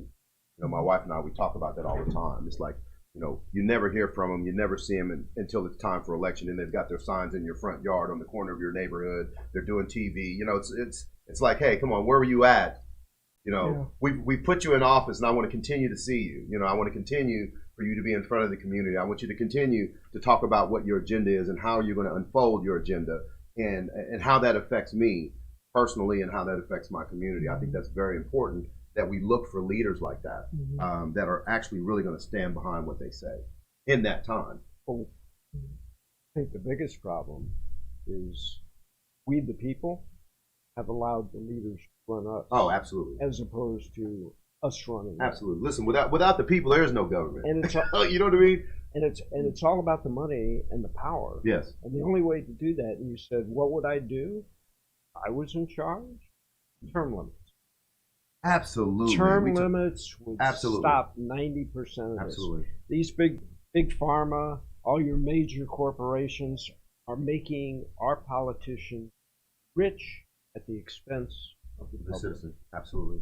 I'm seeing a major disparity right now. What's going on economically? I'm seeing the middle class shrinking tremendously, and I'm seeing the wealthy get wealthier. And I'm seeing those folks on the low end becoming more poor and in poverty, especially now in this moment where people are losing their jobs. Their finances are stressed. They're unhealthy. I mean, you got kids graduating today with huge debt. Yeah. And no job. Yeah. No place to go. To me, that does not speak prosperity, and I don't think we're going the right direction with that. Absolutely. I really don't. What about you, John? Do you think we're going the right direction with that? I mean, you're the youngest one on the panel here today. How do you feel about that? It's troubled times. It's troubled times, and Absolutely. it has caused a lot of depression. And a lot of times, even through social media, these platforms, you see people that like they're living their best life, having fun. They show you the glory moments, the positive moments, but when the camera's put down and they go home by themselves with those four walls, it's a different story. Yeah, we talk about that social commercial that we all wear, right? So here we go. Guys, we're winding down. So what I'd like for each one of you guys to do is just give a quick word of inspiration to our viewers and our listeners. What would you say to them in this moment when it's time to vote? What would be your message to them today, John? Just know who you're voting for. Do your research, and just choose the person who you feel that will give the most back to you, who will help you and your vision for your future, for a better future. John, and you've got, just real quick, man, because I want Yes. I want folks to know about you, brother. You've got a couple books over there. Yes. What are the titles of those books? Yes, this was the phone you have. Yeah. I chose I me. Choose Me. Yes, that's my second nonfiction, but this is my very first book. Story about going to college, looking for purpose, overcoming obstacles, just trying to give young people some direction, focus I overcame. Then I started a series, which this was like the positives in these, but I talk about the darker themes of the college experience. So this is a multi-part dark scandal. So you're talking series. about the light and the darkness. Give you both And sides. that's great. Of it, Yes. creating a sense of polarity so you can get it from both angles. Right. Absolutely. Because we got to talk. Life has negatives. Okay. It has its downside. So I got Darkness of Mine, A Lovely Savage, In Your Mind's Eyes, I Beg for Mercy, and My Best Kept Secret was my latest one, which I just released. So 7 books total, and you can find them on Amazon, Barnes & Noble, iBooks, Apple. So available. That's how they can find you? They can find you on Amazon? Amazon. Okay. I got the print book and ebook. And you can also follow me on Instagram, John M. Brown 93, and that's how you get in touch with me. Excellent, John. Thank you so much for being Yes, here, sir. brother. Yes, so sir. much. Thank you for having me. Word of inspiration, Robert. I know you got like a whole library. Yeah, I'll of them, keep it but- short. Anyway, we're fourth quarter people here. He's still in the Yeah, he's first still in the quarter. first quarter. Speak for yourself. Hey, but I think a lot of us were raised on very different core values on what's going on today. I mean, we didn't see color growing up. We didn't have this. It was more a country united. Today it feels like a country divided. Yes. So today let's get out, right? And Yeah. let's get personal and it's powerful to vote and do your homework to see who you're voting for in office. If we all could just turn around and come together, the whole energy would shift. We talk about as businessmen, you inspect what you expect from your staff and the people that work for you, right? I think we ought to keep that same philosophy and mindset when we're dealing with our politicians, inspecting what we expect from our leadership and holding them accountable to what comes out of their mouth. I think we need to do that and start doing that as citizens. Word of inspiration, what would you say to your Individuality. Social media is groupthink. And we all get caught You up said in groupthink. it. I love it. And you've got to do your own research and follow your heart and your mind. Absolutely. You've got to be the leader of yourself. And I know I'm going to say this, and this is cliche, but it is the truth. Change starts with you. You want to change your community, change yourself. You want to change your nation, change yourself. You want to change your situation, change yourself. And that all will just naturally happen, right? Yeah. So guys, listen, again, we're here at the Midtime Bar and Grill. We're down here, voter registration. Please come down, Houston, Texas. We want to make sure that you are registered to vote. We want to make sure that you are taking this moment to use your voice to guide this nation to a greater level. And we all can do this together. And I totally believe that if we would just not live in lines of separation and judgment, I think we can come to a better conclusion and a better consciousness in this country. That's just my opinion. We want to thank you guys so much for being here to the Tony Talk Show. And hopefully we inspired you to get out and register to vote. Very important. Very important.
And we're back with Athletes United Experience on Edge Radio, and where truth still matters. As a side note, viewers, the Art and Jazz Fest voter registration drive, and as we talked about this earlier, will be held right here at the Midtown Bar and Grill, September 26th, beginning at 4 p.m.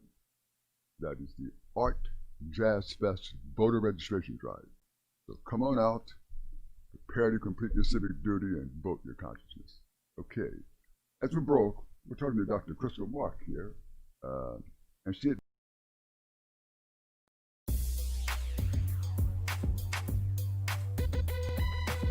The Natural Nation Network is really about taking control of your health physically, spiritually, emotionally, even intellectually, because there's so much out there in misinformation. There's a lot of people now that are suffering from all sorts of diseases that they really wouldn't have to suffer for if they had better information. And that's what we're here to do. Provide information that can save lives. The mind and the body are totally connected. Health can be really serious, and you know, sometimes we just have to lighten it up a little bit while we're still providing substantive information. And you know, my sort of mantra on the salsa dance floor is kind of similar. You know, I tell somebody, if you make a mistake twice, it becomes a move. Okay? Tune into Natural Nation every Tuesday at 11 a.m. We work our whole lives to support our families. With one accident or illness, it can all be gone in an instant. Now there's a smart, affordable way to protect your family. Go to findhealthbenefits.com and discover low-cost life insurance for as little as $2 per month. Add to that a tax-deferred annuity that can help you protect your assets and grow your money for retirement. Learn more. Go to findhealthbenefits.com or call 877-235-6094. A critical illness can strike without warning and wipe out your life savings. In fact, it's the #1 reason for bankruptcy. Find Health Benefits offers an affordable solution. Get up to $50,000 if you get cancer, stroke, or a heart attack, giving you the peace of mind to focus on getting better while the plan helps you to pay your bills and medical expenses. Learn more. Go to findhealthbenefits.com or call 877-235-6094.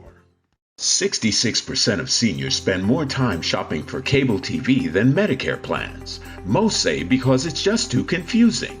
Laws change every year. The wrong plan could cost you thousands and prevent you from seeing the doctors you want.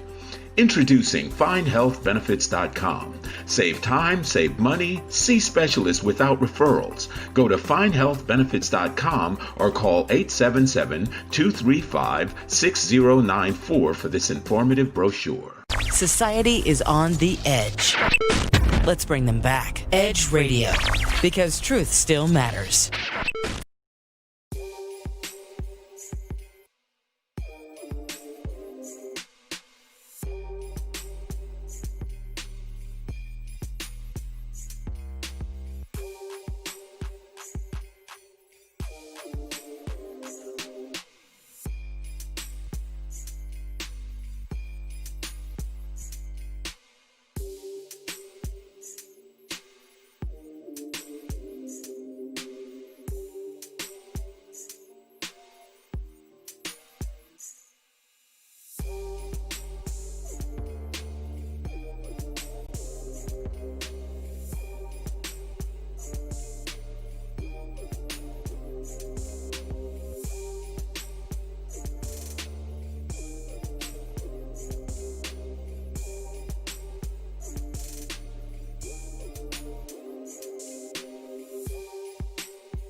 Welcome to this podcast, everyone. I'm your host, Big Mel. I'm with Stevie Ray.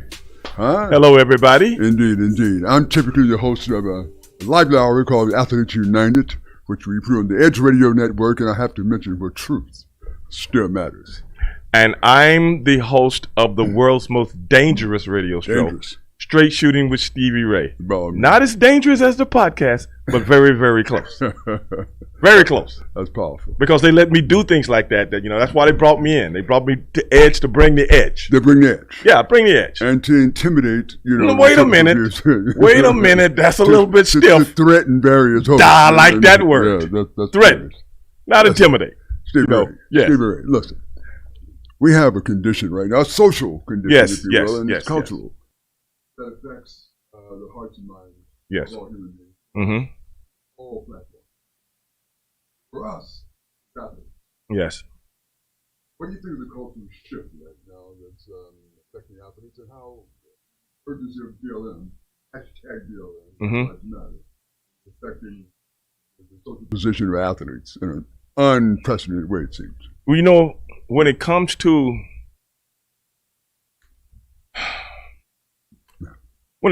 the plight of the African American here in the United States of America, nothing is more prevalent than the athlete. Sure. That we pay attention to, that this nation pays attention to, that the world pays attention to. You know that. Isn't that curious? You're a former athlete, just like myself. High level. Isn't it people pay attention to that. And when guys take that platform and use it as a forum, what could be better than that? I can't think of anything. I mean, what could be more important than that? We've had black leaders who have those in politics, and, and social change. And have disrupted a lot of things that's typical in the body politic. And yet, we remember people like Jackie Robinson, Muhammad Ali. Athletes, as you mentioned. Exactly. Which shows you that they have a grand stage. They have a huge voice amidst this entire clamor. And I am proud personally with how some of these youngsters have positioned themselves.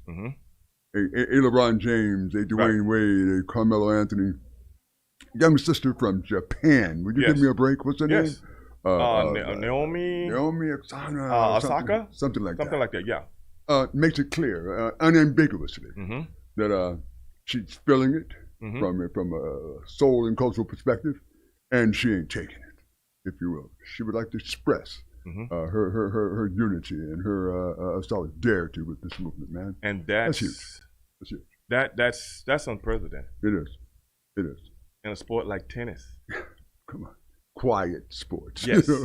Conservative sport. Oh, God. Yes. And there's going to be blowback. Always that, blowback. Probably. Sponsorships and or those voices and powers to be within that damn environment called tennis. But something is changing. Think about it. Think about it. I feel something in the air. What do you think it is? Name it. Yeah, I'm feeling it too. I feel something. When I started feeling something in the air, I knew something was up. I'm very aware of certain things, Mel. Very aware. I'm with you. I can't name it. It's nondescript to me right now, but it feels differently, if you will. I was questioning things for a minute. But then I got up one morning. All right. I had my television on. I was looking at ESPN. You know what I saw? Yes, sir. They said Jerry Jones. Jerry Jones got up on the right side of the bed. How about that? Can anybody believe? That's when I was like. He must have drank some phenobarbital the night before. Something's going on, man. Yes. A movement, and somebody said this, I'm not sure who, one great critic said this, was something to the effect of, I'm going to butcher it, I'm sure, but something to the effect of, nothing is more powerful than a idea whose time has come, if you will. It's sweeping. Well, that's what I'm feeling. That's what I'm feeling. And you know something, Mel? Yes, sir. I'm a part of it. Hmm. I'm a part of it, bro. Mm-hmm. I could report it. On a weekly basis. All right. I've been laying it down, Mel. All right. You out here touching with it. I have to come. You're touching with it? Yes. Yeah. You know what? Let me tell you something. Mm-hmm. I do 5 podcasts a week. 1 radio show. Busy man. And one of my podcasts, I don't know if I've ever told you about it, but it's called Black and White. Okay. I like the noise. Where we discuss things from a white perspective and a black perspective. And we try to come to a medium. Because cultures, sometimes people don't know other people's culture. Isn't that curious? You know the people, but you don't really know the culture. So when you start to question the culture, hard to question something that you really don't know anything about. Big fella, after 400 years. After 400. That's the most amazing thing right there. We don't know each other. Because you've been looking at things from the outside in, not from the inside out. My So God. you have a certain curriculum about what you're watching, My God. or what you're listening to, or what you're reading about. Because the same people and the same books and the same education that indoctrinates me indoctrinates you. Huh. Assembly line kind of They ain't the same. approach. You see what I'm saying? Think about that. So, our podcast has went from nothing to something. There you go. There you in go. about 6 months. Huh. Are you getting good viewer feedback? It's crazy. Yeah. Off the chain. Because you know, people look at me and they go, "Oh, I thought he just knew how to beat people up." Well, no. Yeah, I do know how to beat people up, but I also know how to strategically beat you up. There you go. You know what I'm saying? There you go. Beating people up is an art form. Yes. You just don't get up and know how to do it. You know what I'm saying? You played basketball. Absolutely. You remember all the years of training? Sure. It's an art form. Some people just think you just roll out the bed and, no, brother, it ain't like that. It takes years of training. Oh, It takes man, years it's of mental. conditioning. It's psychological. It's all mental. Yes, it is. By all So means. you take all of that, take everything you've learned, take all your travels, all your meeting people all around the world, and you put that together. One big bowl of gumbo. Think about that. What you got. Because I see things for what they are. And I got an open mind. Black and white. Black and white. Listen, Stevie, several years ago, I stood in the streets of Sao Paulo, Brazil.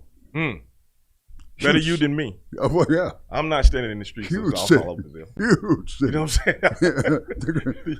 It's more than a notion. Yeah. I mean, you better understand where you are. Yeah, but you see that guy from the Olympics get robbed down there? Sure. You know, I'm like, several of them. By one guy. Listen, that's another discussion entirely. Okay. But I stood there understanding that, Okay. but for this little round rubber sphere in my hand, Right. that probably wouldn't ever be. That was the same thing in Brussels, Brazil. Yeah. Bruxelles, if you will, and Brussels, Belgium. However, what I did notice, and it wasn't so subtle, is that irrespective of that culture being Brazilian, if Yes. you will, cosmopolitan, Yeah. those who tended to suffer socially, those who tended to fall somewhere in the fulcrum of economics, look like me. A million miles away, man. Yeah. And they look like me, and they're dealing with similar kinds of social conditioning. Right. I think I became a sports sociologist at that moment, if you will. And we have to arrive somehow at a better understanding of what's needed. White Americans are going to have to learn a skill, acquire a skill that they've heretofore never been required to have, and it's called collaboration. Okay. Demographics are changing rapidly. All demographers are letting us know that somewhere in this next 30 to 40 years, perhaps white Americans have become something of a class minority in terms of ethnicity in this country. If you look at the stats, that seems like things are going that way. Wow. What, the next 20 years, I said? 20, 25 years? Something like that? That's rapid. That's rapid. But the way I look at it is this. Power is power. Whether it's a few or many. And power is self-perpetuating. Yes. you get power to acquire more power, if you will. Yes, absolute power. Yes. It's contagious. People love it. Well, here we are amidst what people are referring to as a colossal pandemic. Yes. With an election coming up that's yes. tenuous at best. Steve, what do we do, my man? What do we do? You know, what are we doing today? First annual voter registration. Voter registration. Midtown Bar and Grill. By all means. That is what we are promoting today. Huh. For people to come down, get registered to vote, go out and do what we all should do as Americans, constitutionally. Absolutely. Absolutely. And vote to make change. Here's a subtlety that I want to just sort of interject in here if I could. This is the big 4-year circus. Yes. If you wait until we see this, it may be too late. You know, all politics are local, some famous politicians said. And sometimes that can be more important. Absolutely. To certain communities. You bet. You know what I was doing today before I came over here? Okay. Let me in on it. You know I'm into local politics. And I'm sure somebody... I try to make a difference. I was doing a food drive for one of the local politicians today. Wow. I don't want to mention the name. Okay. They didn't pay me to promote them. But if they had, I'd sneak it in. I'm sure you would. But that's what I was doing today. A food drive for the less fortunate. How about that? I mean, it's important stuff. Local stuff, but very important. I come from the perspective that you have to perhaps think globally, but act locally. Right. Your homeowners association, right. Your mud district, your school district, these little organizations have taxing authority, man. Tell me about it. They can make a difference in your life. I've been through it. And the ideas that somehow are developed there find their way up to the State House. Yeah. Yeah.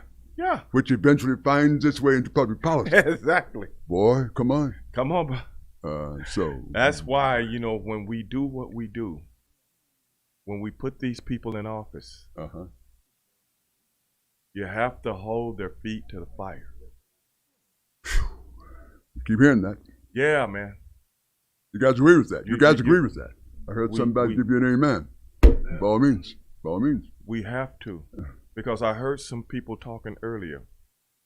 Can't remember exactly what was saying. Where they said the politicians only come around when it's election time. That's why. That's very true. They come around because you are complacent with what they do. Take them. Do not take them at their word. Take them at their action. There you go. And you hold their feet to the fire.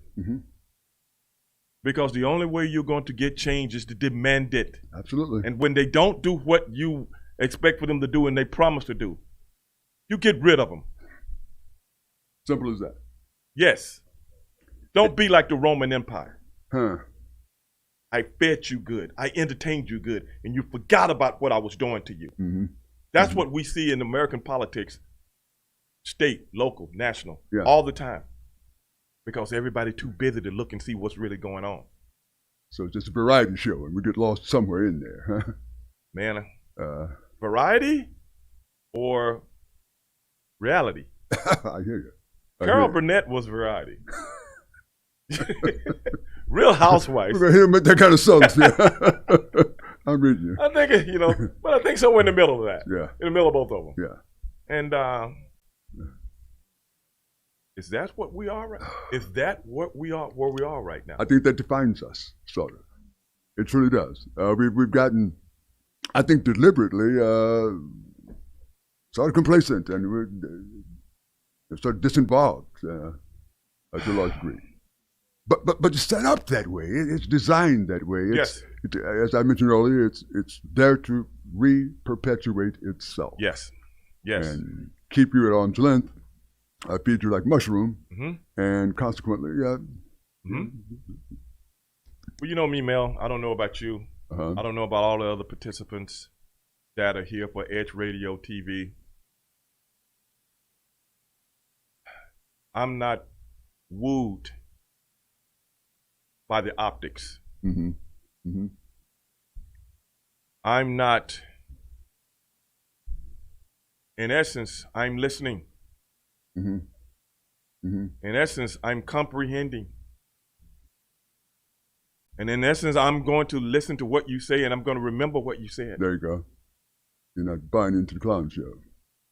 And when things don't take place, I will remind you. I love it. I love it. 20 minutes after the hour, we're talking with Big Stevie Ray Vaughan. I'm your Not host, Vaughan, Big Mel. And, but it's Stevie Ray. You really like Yeah. Stevie Ray. A lot of people used to call me that. Why not? I don't know, man. You know what I'm saying? I'm like, wait a minute, dog. Yeah, I don't play a guitar. And you weren't supposed with to a make feather that. in my hat. You weren't supposed to make that distinction. We're supposed to move right on. You know, we'll be back I in a love the moment. guy, though.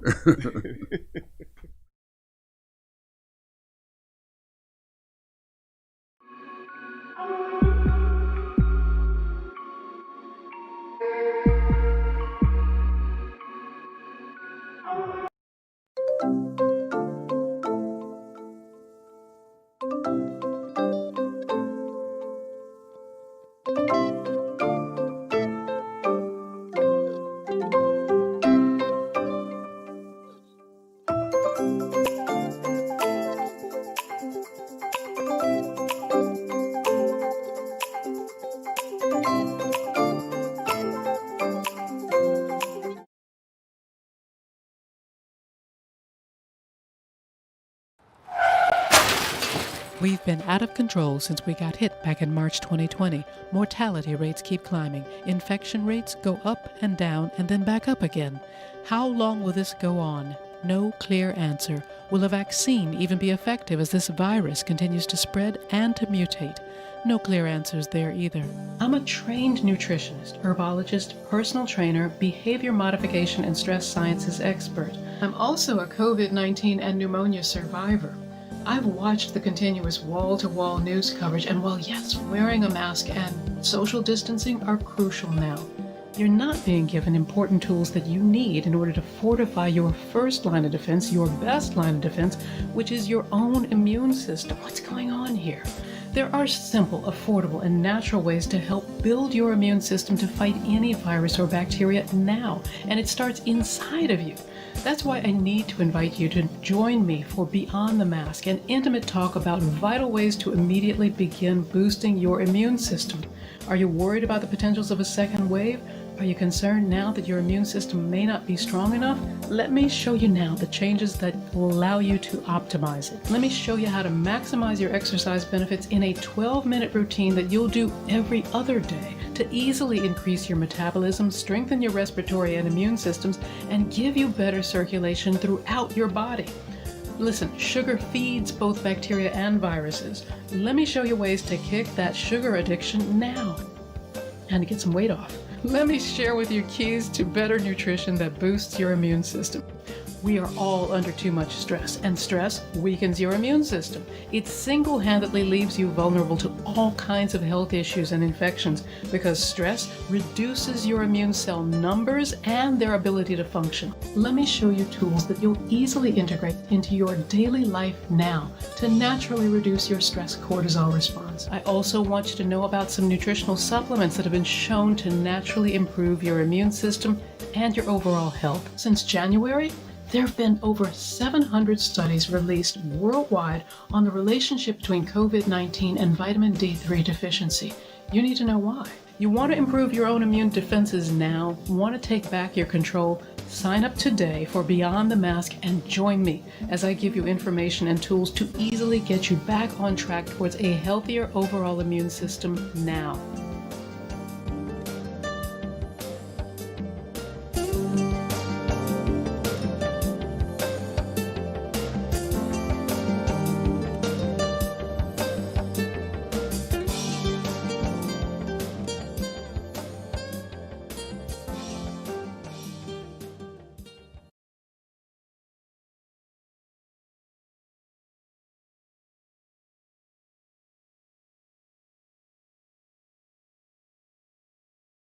We work our whole lives to support our families. With one accident or illness, it can all be gone in an instant. Now there's a smart, affordable way to protect your family. Go to findhealthbenefits.com and discover low-cost life insurance for as little as $2 per month. Add to that a tax-deferred annuity that can help you protect your assets and grow your money for retirement. Learn more. Go to findhealthbenefits.com or call 877-235-6094. A critical illness can strike without warning and wipe out your life savings. In fact, it's the #1 reason for bankruptcy. Find Health Benefits offers an affordable solution. Get up to $50,000 if you get cancer, stroke, or a heart attack, giving you the peace of mind to focus on getting better while the plan helps you to pay your bills and medical expenses. Learn more. Go to findhealthbenefits.com or call 877-235-6094. 66% of seniors spend more time shopping for cable TV than Medicare plans. Most say because it's just too confusing.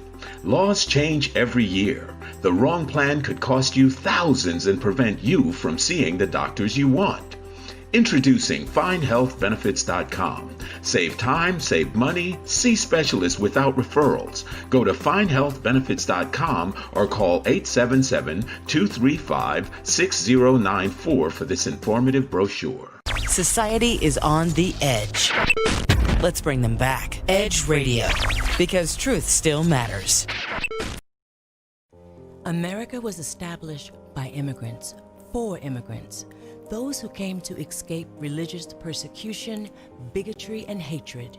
Visionaries who came to start a life of freedom, but somehow we lost our way, enslaving people of color, destroying the land and culture of the indigenous people, and claiming ownership of land that our Creator made for all people to enjoy. What have we learned in 400 years? Sadly, the sickness of the past still plagues us in the present. Until those who choose to hate stop fearing anyone different from themselves, the disease will persist. But there is a cure. We must realize. I am the same as you. I bleed the same blood. I cry the same tears. I laugh the same laugh. I love the way you laugh. And want to be accepted just as you do. I may not be the same skin color as you. And I may not pray to the same God. But I am enough. But I am enough. But I am enough. Enough to be heard. Enough to be respected. Enough to be loved. Enough to be equal. Enough to make a difference.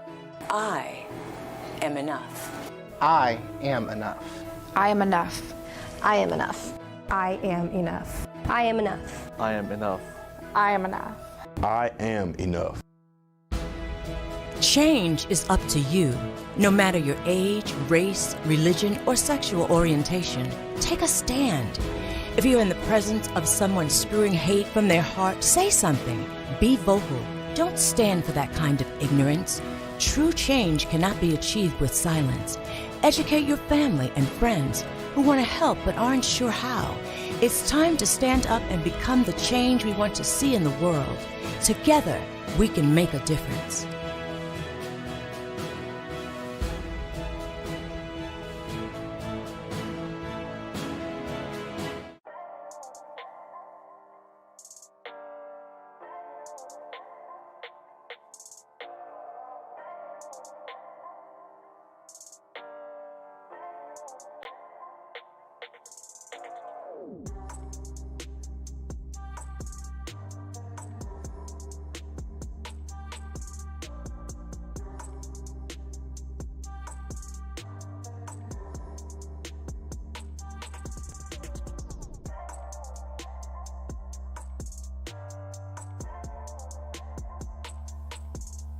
Hey everybody, it's your girl Simply Tennille here, live from the voter registration drive at 415 West Gray Street at Midtown Bar and Grill. The edge is getting edgy and it's your girl. You know I am here and we have so many things to talk about. I just wanted to liven it up for a second, get on the air in front of everybody. We need to definitely talk about why you, Miss Lady, came to support the voter registration drive today. So first tell everybody who you are. Absolutely. Well, my name is Cheyenne Cudjoe, and I am a visual artist. So, of course, the topic of conversation with voting is always about getting your voice heard. And that's also the same with visual arts, just in a different way. A lot of times with visual arts, you're speaking without words, but it's just as important to express yourself, both at the voter booth as well as in your individual life. Express yourself. Yes. Y'all know that I am phenomenal at that. I'm just saying, I do exactly that every day. I can't help but be myself, and I definitely want my voice heard. I want each and every one of you to take this super serious right now. You know, we tried to get lots and lots of, you know, the young kids, the first timers out to register to vote, because really that is a super duper important part. Oh, you know, absolutely. We're on the verge of, you know, the economy crashing and all different types of things. You have to have your voice heard so that you can survive through these times. The politicians that you put in place right now will be those very people who make the decisions. Every single decision that has to do with whether or not you're going to jail for, you know, pickpocketing such and such because you didn't have money to pay your bills. Yeah. Like, that is exactly how it works. Yeah. If those people are not on your team, you need to make sure you vote for somebody who you can hold accountable for not doing the things that they say that they're going to do. That is one of my platforms that I stand on. Start holding these people accountable. It doesn't matter to me which way you vote. I want you to get out there, let your voice be heard, and have a little fun with it. And that's what we're going to do with this lady right here. She said she's a visual artist. So tell us a little bit about what it is you do and why you feel it's so important to be able to express yourself not only through words, you know, but you got to put those ballots, right? Yes. So tell us a little bit about how you express yourself through art. So I'm all about raising awareness and increasing consciousness, and I do that in visual format. So a lot of my work, I decide to use either watercolors or Is that your favorite? My favorite kind watercolors seem a little messy. You like to get your hands You know, dirty? It's such a dichotomy because it has so much freedom, but you can also be very controlled with it. So it is a challenge to utilize a lot of times. That may be why I like it. Okay. But I also do acrylic and oils, and I do like to get my hands dirty with some woodwork and some carpentry. So I do have my set of power tools. Yes. Okay. So everybody, you see how important it is when you do hone in on a skill. You need to be diverse in that thing. We need to be diverse in making our decisions. Listen to me. It is so important that you do your own research. I'm in media, as you can see, but I can't believe half of the things that other media things put out there, right? Oh. You have to go and do your own research. You need to know who's actually out there working.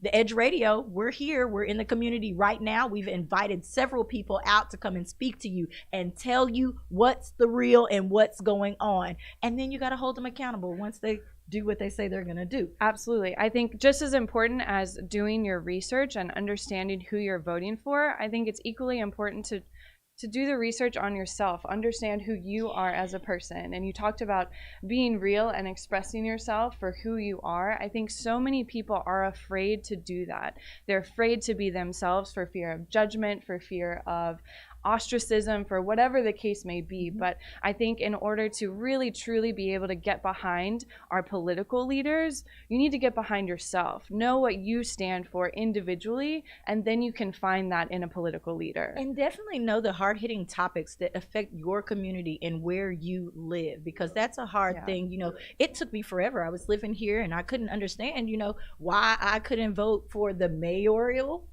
campaign, you know, what's going on. But I actually live outside of the city limits up near Tomball, so you know they don't allow us, but it took research to be able to find that out. I was confused. If you're feeling any of that kind of confusion, I'm sure that one of these shows here at the Edge, because we have something for everybody, one of these shows will get you to the place that you need to be. So we're going to keep talking about art. You know, kids are back to school, whether it's virtual or, you know, in classroom.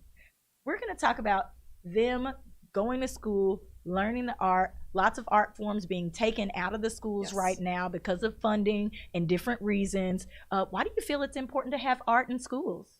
Honestly, I think it's the most important, especially with the younger generations. Their vocabulary and their ability to express themselves verbally is not quite there yet, but even as a young kid, you're able to draw exactly what you're feeling.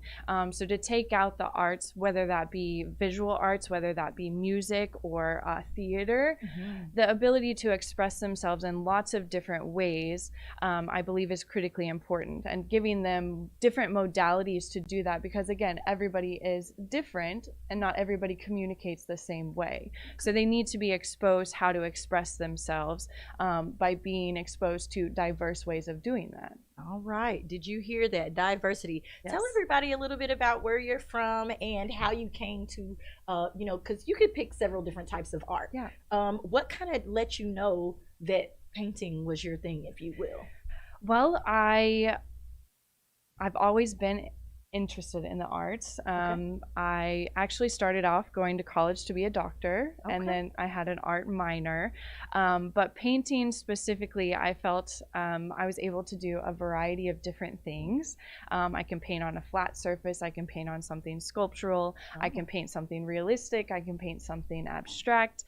So I liked the freedom of being able to do that, and I think I'm most comfortable with a brush in my hand. Okay. Yeah. All right. So what do you do outside of painting to relax? I work out. Oh, well, all right. Y'all can't see behind this podium, but girlfriend is working it, okay? So that's fun. Right now during this time, staying in a healthy mental headspace is another big thing. Art is one of those things that you can do that. Working out is one of those things that can do that.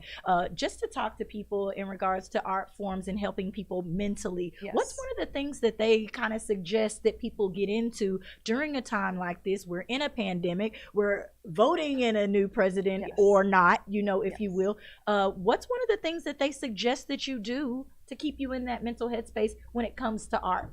There's lots of different things. I talk to a lot of people about being an artist, and the first thing that they say is, oh, I could never do that. My stuff would turn out terrible. So little things like doodling, I mean, that is an art form. That's some very of the most relaxing. Terrible pieces, though, turn out to be the best things. Everybody else is like, man, that's amazing. And you're like, I just scratched that out, They also have, adult coloring books now, which I think are really cool. So mandala type things, just very meditative, relaxing. Fun things like, again, maybe not with the pandemic, but things like painting with a twist, group type of format. So you can do that with a spouse, you can do that with a friend. And still social distance. Absolutely. I mean, that is a perfect option. Yes. And get a little drink on the side.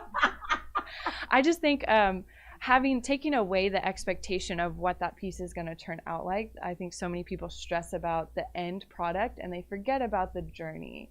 They forget about the process of painting, and it's the process that becomes very relaxing. So you can do colored pencils, you can use crayons.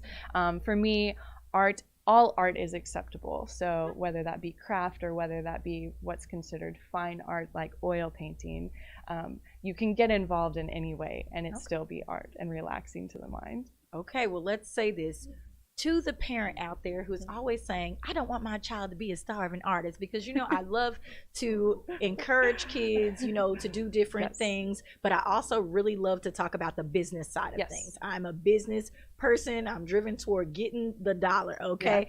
So tell me, is this your full-time gig, or do you do something else on the side, to keep yourself afloat? Let us know what's going on here from the business side. Yes. So I have lots of different passions, but art has a very big priority in my life. So I'd say that's probably about 50% of my income. Okay. And then the other 50% is another business that I have with my husband in regards to helping heal the environment with solar. Oh, well, great. That sounds interesting too. But I got a little brain and a little art. I would encourage all of the parents out there that have children that are interested in pursuing the arts to encourage them.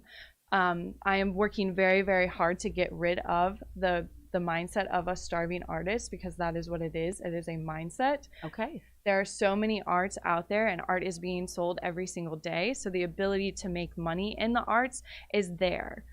All of it is just about a mindset. Okay. Asking the question, how? And we talked about this behind the scenes just a little bit. You know, I know a lot of y'all may not know I have 7-year-old twins. Yes. They are very much already going to YouTube, learning how to draw different things on, and that's why I thought that this was really interesting and something that we needed to talk about, because it gives them a release. They are watching a lot of computer nowadays, ladies and gentlemen. If you can pull them away for 20 minutes, if it is, you know, because school is all day on the computer, then they want to play the video games all night, you know, you've got to find a way to pull them apart. And, you know, hand painting and stuff like that is very interesting for young kids. They like doing stuff like that. Find a way to pull them away from the screens. Okay, absolutely. So art is a perfect way to do that. I want to encourage everybody to follow you on social media as well. So tell everybody where they can find you on social media. So social media, both Instagram and Facebook, Elvin Original Art is where I can be found. I do a lot of commission work, and I also do a lot of just personal made work.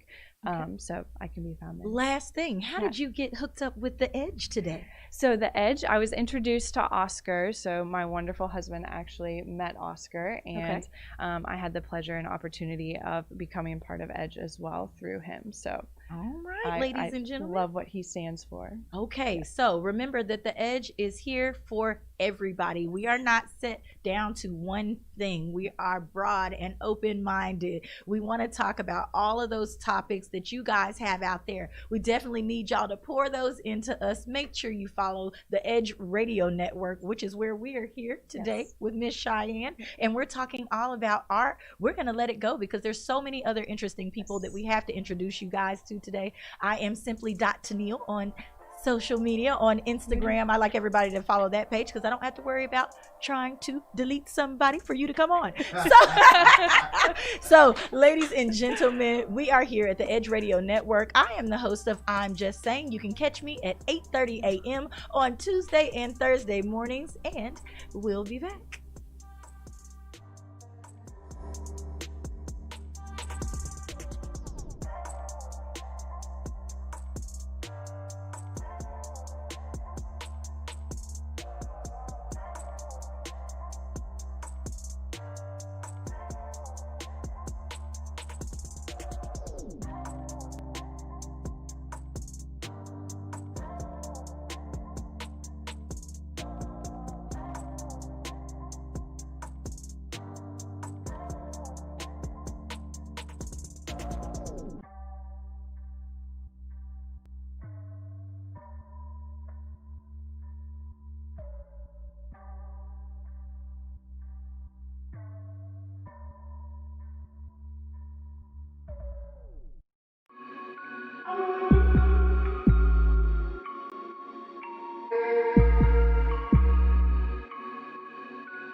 This is former Rocket Robert Reed. This is Mel Jewell of Athletes United. And we want to talk to you about our new program and podcast. We're talking about former athletes who are doing a lot of things in the community. Various athletes in various sports. Swimming, track, soccer, football, baseball, you name it. Former and current athletes here in the greater Houston area. All promoting wellness, health. All promoting that which makes us all better. Of Edge Radio, truth still matters.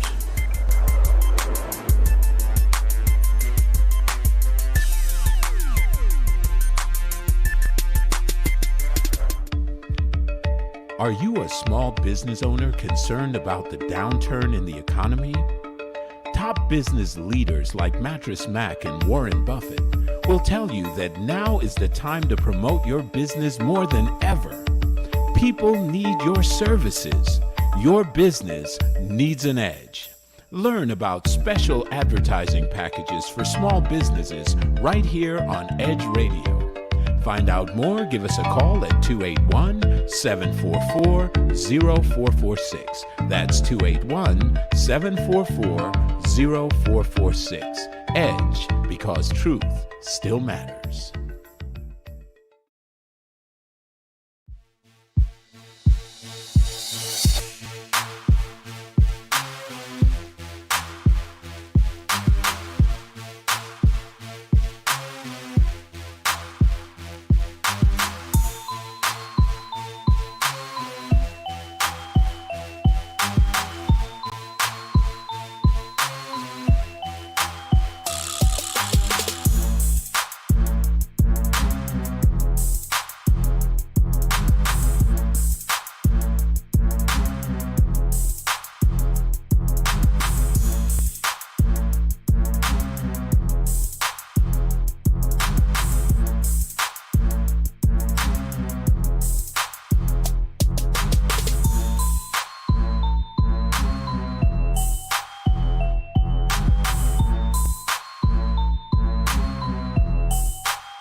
When people stop talking to each other, society is on the edge. Let's bring. America was established by immigrants, for immigrants, those who came to escape religious persecution, bigotry, and hatred. Visionaries who came to start a life of freedom, but somehow we lost our way, enslaving people of color, destroying the land and culture of the indigenous people, and claiming ownership of land that our Creator made for all people to enjoy. What have we learned in 400 years? Sadly, the sickness of the past still plagues us in the present. Until those who choose to hate stop fearing anyone different from themselves, the disease will persist. But there is a cure. We must realize. I am the same as you. I bleed the same blood. I cry the same tears. I laugh the same laugh. I love the way you laugh. And want to be accepted just as you do. I may not be the same skin color as you. And I may not pray to the same God. But I am enough. But I am enough. But I am enough. Enough to be heard. Enough to be respected. Enough to be loved. Enough to be equal. Enough to make a difference. I am enough. I am enough. I am enough. I am enough. I am enough. I am enough. I am enough. I am enough. I am enough. Change is up to you. No matter your age, race, religion, or sexual orientation, take a stand. If you're in the presence of someone spewing hate from their heart, say something. Be vocal. Don't stand for that kind of ignorance. True change cannot be achieved with silence. Educate your family and friends who want to help but aren't sure how. It's time to stand up and become the change we want to see in the world. Together, we can make a difference.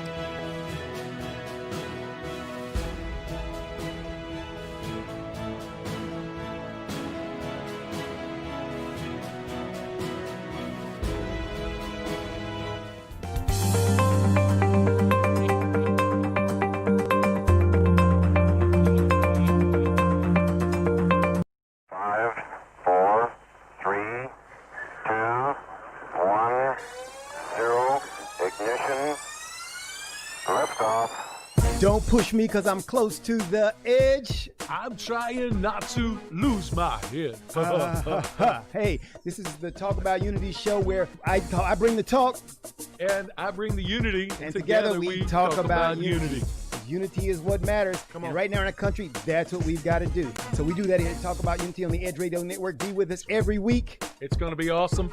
It always is. And I tell you what, the more we seek first to understand, then be understood, we make progress. And we like to do that. And that's why everybody's on the brink. We love what we do at Edge Radio because everybody's on the edge. We bring them back from the edge and we bring the unity. So we're just glad to Edge Radio Network every Tuesday morning, 10 a.m. Talk About Unity because here at Edge Radio Network, truth still matters.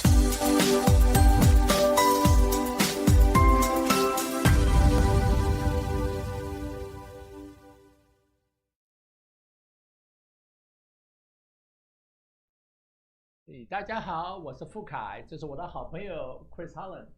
I'm Chris Hollins, your Harris County Clerk. Yes， 9月26号礼拜六下午4点钟以后，你可以到我们这个 Midtown Bar and Grill， 这个城中间有一个酒吧，我们大家来庆祝，我们可以来做选举，可以就是 register， 也可以注册，然后选举，然后我们有一些画展，有些音乐表演现场，所以大家不要忘记了，最好赶快来参加我们的这个很好的节目，还有很好的意义，所以大家可以一起见面谈一谈选票的事情，然后的话，大家可以享受音乐、食物，还有画艺术这方都集中在一起呀。不要忘记了，9月26号礼拜六下午4点钟以后到10点。Hope to see you there. Yeah， 谢谢。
Good evening. We're live in the Midtown Bar and Grill in beautiful downtown Houston, and I'm joined today by Mr. Carlin and Mr. Richard. How are you two today? Oh, we're great. Good. Glad to have you on. So I want to ask you guys, we've got an eclectic group up here. What do y'all think? Back in the last decade, towards the end, 2007, 2008, 2009, people thought race relations were on the mend.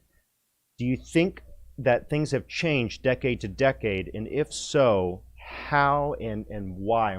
How can we correct course if we need to? I'll start with you, Mr. Carlin.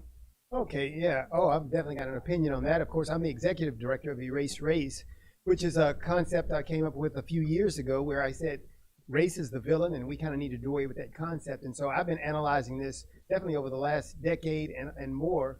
And while people have seen some improvement, I think people have had high hopes when once President Obama was elected, thought all things were changing. But I kind of saw this subculture that was developing where every decade I noticed that we had some riots. It kind of, the tension would come up and it'd go back down. And that was still the trend even under President Obama. And we had several incidences, racial incidences during the Obama tenure. And so I've seen it continually on, and it's been going up. And then, of course, in 2016 with the election of President Trump, it continued to just escalate. And so I think we kind of got here through a series of events and our history that has not been corrected. There are a lot of things, and a lot of it has to simply do with the interaction that we failed to have. In other words, we legislated the things that made us integrate, but we never really built the relationships necessary between each other to go forward in our country. So I don't think we've really made the progress, and now is another opportunity for us to do that. And Mr. Carlin's a deep thinker. I love listening to your show, Erase Race. It's always phenomenal. Mr. Richard, what do you think? Do you think we're getting better, or do you think we're getting worse? Well, I've been around, I think, longer than everybody up here. And I was a cop in Miami in the 60s. I worked for the Miami Police Department. So I went through the racial tension that was down there in 1968. I don't think the core problems have ever changed since then. And I think... What would those core problems be? Well, the core problem is that, I mean, currently we have a middle class that's disappearing, but I think with the black race, there were people that were relegated to being poor and have been kept poor by politicians since I can remember. How have politicians been keeping people poor? It's an interesting claim. It's amazing that our politicians are living in 6,000 square foot homes and they have bodyguards and they drive fine automobiles and they go to Congress and they get all this money allocated for places like Miami and Baltimore and Detroit. And yet that money disappears and they continue to live the good life, the politicians that have no term limits. Mm-hmm. And the people that are on the street stay on the street. They don't get any benefit out of it. And everything becomes political. Politicians on both sides, some have good ideas, some have bad. I've always thought that school choice was a great idea, but every time it comes up, it somehow gets beaten down. Mm-hmm. And I think when Obama became president, what it did is it gave great hope to the black race that a black man could be president. However, he got there and he didn't do anything for the black race that I could see. Well, with a lot of these politicians, and that's an interesting point, a lot of these politicians, what I see them doing is, and I saw your face light up. I want to get your reaction to that in just a minute. Yeah, you were moving. I want to get your reaction. I want to get your reaction. But I'll throw my 2 cents in here. And I love these conversations. If you guys don't tune in to When Opinions Collide on Thursdays, 11 to 12, we have these conversations all the time. But my limited experience and take, my research is just kind of points to, I think if we are dividing people based on superficial external characteristics, anytime you divide people based on not on values or beliefs, but you divide and group by superficial external characteristics, you are going to put someone in the hole. If you value people as God-imbued, valuable people, God imbued this value into the human being when he created us. If you don't have some sort of sense of a higher power, there was someone in, I forget if it was Uganda, I forget the nation, but he said, he's an atheist, a strong atheist, but he said the Christian moral that there's something, anything that says there's a higher value would save our country. And that country's gone further and further. We have to have some sort of higher value to seek. And I think you have to judge people on who they are as opposed to what they are. The content of the color, or the content of the character, not the color of their skin. But I want to come back to real quick. Okay, yeah. Because I saw your face. I want to advance this conspiracy theory because it plays off of what he was saying. And he was basically, that these people, the politicians, are there for themselves, and the poor people stay poor, and everything kind of stays the same. I want to advance that this way because I really think that's very much true. Because one of the things, and I blame public education for not giving us more critical thinking, so that we really think deeply about these things, and we can begin to make assessments based on reality. And so public education created us where we just kind of said, okay, yeah, just keep moving on, and we never have grown. But every time an issue, and one that we agree on 100% comes up, something distracts us. And I'll give an example, one that he used. He talked about term limits. I have never met an individual yet, and I've done this, and I've asked people, what do you think about term limits?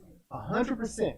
So there might be somebody here that says, I'm not for term limits, but I've 100%, everyone agrees on that. So the American people agree 100%.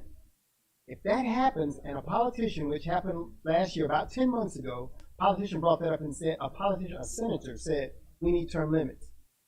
Amazingly, this event happened, this huge, Black Lives Matter was funded, and now everybody argues over Black Lives Matter or All Lives Matter or Blue Lives Matter. We argue about that, Absolutely. And we forget about the fact that everybody agreed on term limits, and nobody addresses that.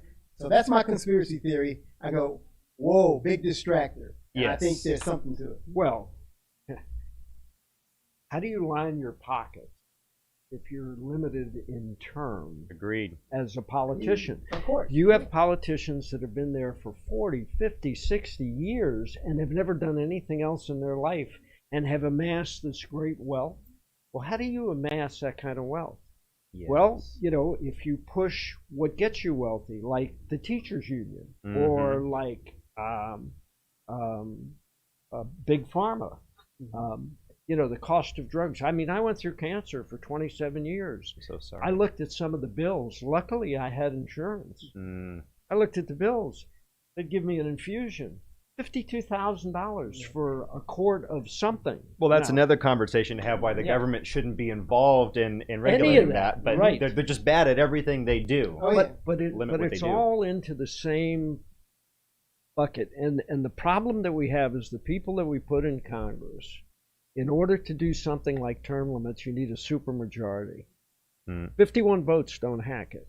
Well, we've had supermajorities before and not gotten anything because certain people are beholden to special interests. Exactly. And if you look at it, whether you love or hate Ted Cruz, most people can get behind this when he said this. He said, most politicians, they weren't the cute one, they weren't the cool one, they were not the jock.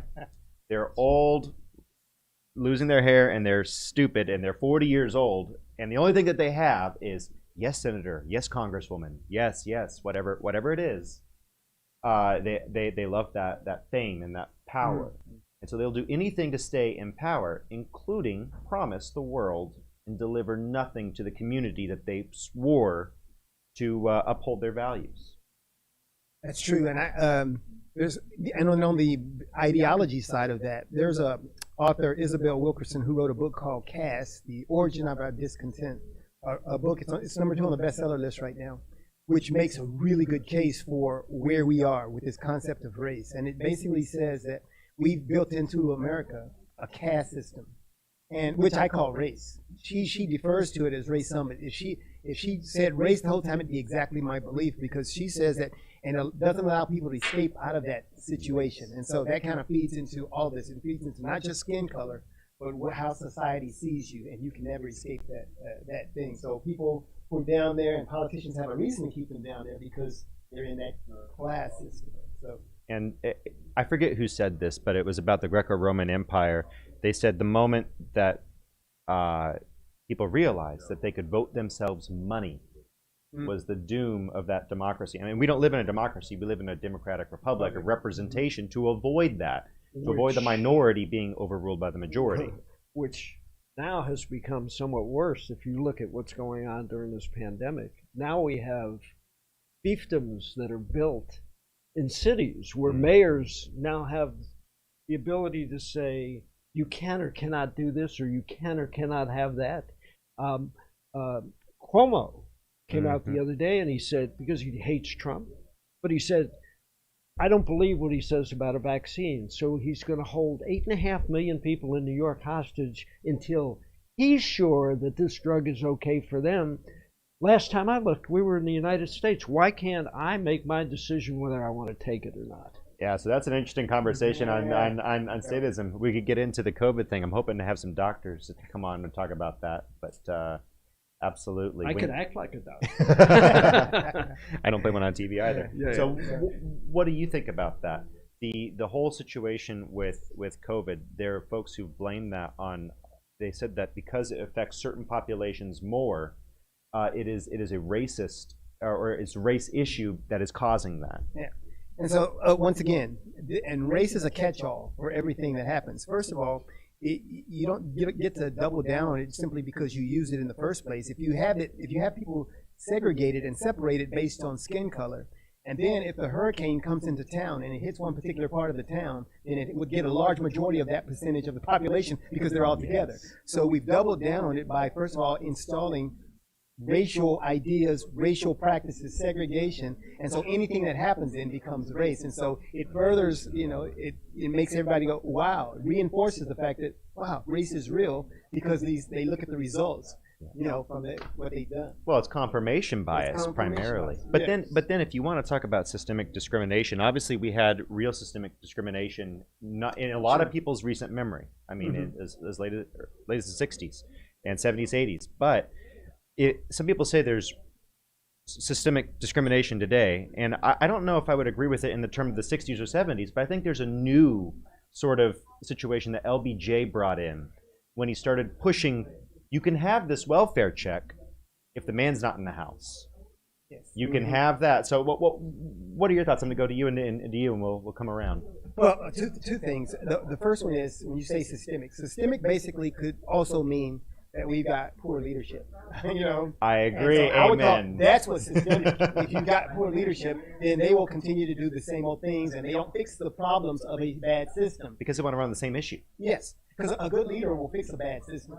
I mean, you look at the system of slavery that we had. We got Abraham Lincoln, and that went away. Now people argue about that, but it went away. So that's the answer to that. And so I think you can do that. And then the fact that the follow-up, what was your other point you were talking about? So I was saying, ultimately, LBJ setting it up so that the man could not be in the home to receive welfare and targeting the black community specifically.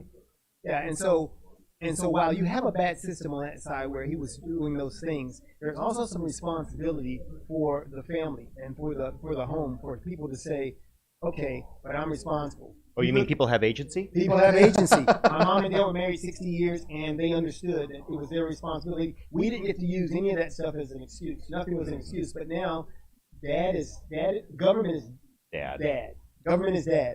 And so, Daddy, Uncle Sam. And so I could go and say, government, dad, you owe me this. And we make that when we fight for it. What do you think? That's a lot to come up on. I saw a movie, an older movie, a Netflix thing during pandemic, Sure, a lot of that going on. Jingo. And what stuck out, I mean, there was a lot of violence and all of this, but what really stuck out to me was that when he came in and destroyed the plantation, he destroyed the master, all the slaves that had a built-in caste system that was set up by the white master. They didn't know what to do. They were freed, but they had nowhere to go and nothing to do. And what I think politics has done is they're created that same caste system like with LBJ. The more children you have, the more welfare you get. But you can't have a nuclear family. We want a voting block. And so now you have these children that have no father figure, and you create this voting block problem. Yes. So this is a really interesting conversation. I think I don't know if we're coming up on a break, and who knows? We may or may not be back when this commercial break is done. We're just sort of rotating through. I think Vince said we're done. Vince says we're done. So I want to thank you both for coming on. How can people reach you? Oh, hey, I'm at Erase Races on Facebook, Twitter, Instagram, and I'm at eraseraces.com on the website. Go there and get ready to think critically. All right, Richard, 20 seconds. Where can people reach you? I only have like home phone numbers. Well, don't do that. Don't do that. Don't do that. So, he's 75. I mean, what do you expect? Well, my name is John Arthur Fiala. I am with When Opinions Collide. You can find us here at this station on Thursdays from 11 to 12 now, at Opinions Collide on the Twitter. Thank you all for joining us, and you have a wonderful evening. Come join us at the Midtown Bar and Grill. We still got some party left tonight.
大家好，我是傅凯，这是我的好朋友 Chris Holland。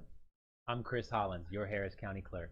Yes， 9月26号礼拜六下午4点钟以后，你可以到我们这个 Midtown Bar and Grill， 这是城中间有一个酒吧，我们大家来庆祝，我们可以来做选举，可以就是 register， 也可以注册，然后选举，然后我们有一些画展，有些音乐表演现场，所以大家不要忘记了，最好赶快来参加我们的这个很好的节目，还有很好的意义，所以大家可以一起见面谈一谈选票的事情，然后的话，大家可以享受音乐、食物，还有画艺术这方都集中在一起呀。不要忘记了，9月26号礼拜六下午4点钟以后到10点。Hope to see you there. Yeah， 谢谢。We work our whole lives to support our families. With one accident or illness, it can all be gone in an instant. Now there's a smart, affordable way to protect your family. Go to findhealthbenefits.com and discover low-cost life insurance for as little as $2 per month. Add to that a tax-deferred annuity that can help you protect your assets and grow your money for retirement. Learn more. Go to findhealthbenefits.com or call 877-235-6094. A critical illness can strike without warning and wipe out your life savings. In fact, it's the #1 reason for bankruptcy. Find Health Benefits offers an affordable solution. Get up to $50,000 if you get cancer, stroke, or a heart attack, giving you the peace of mind to focus on getting better while the plan helps you to pay your bills and medical expenses. Learn more. Go to findhealthbenefits.com or call 877-235-6094. 66% of seniors spend more time shopping for cable TV than Medicare plans. Most say because it's just too confusing. Laws change every year. The wrong plan could cost you thousands and prevent you from seeing the doctors you want. Introducing FindHealthBenefits.com. Save time, save money, see specialists without referrals. Go to FindHealthBenefits.com or call 877-235-6094 for this informative brochure. Society is on the edge. Let's bring them back. Edge Radio, because truth still matters.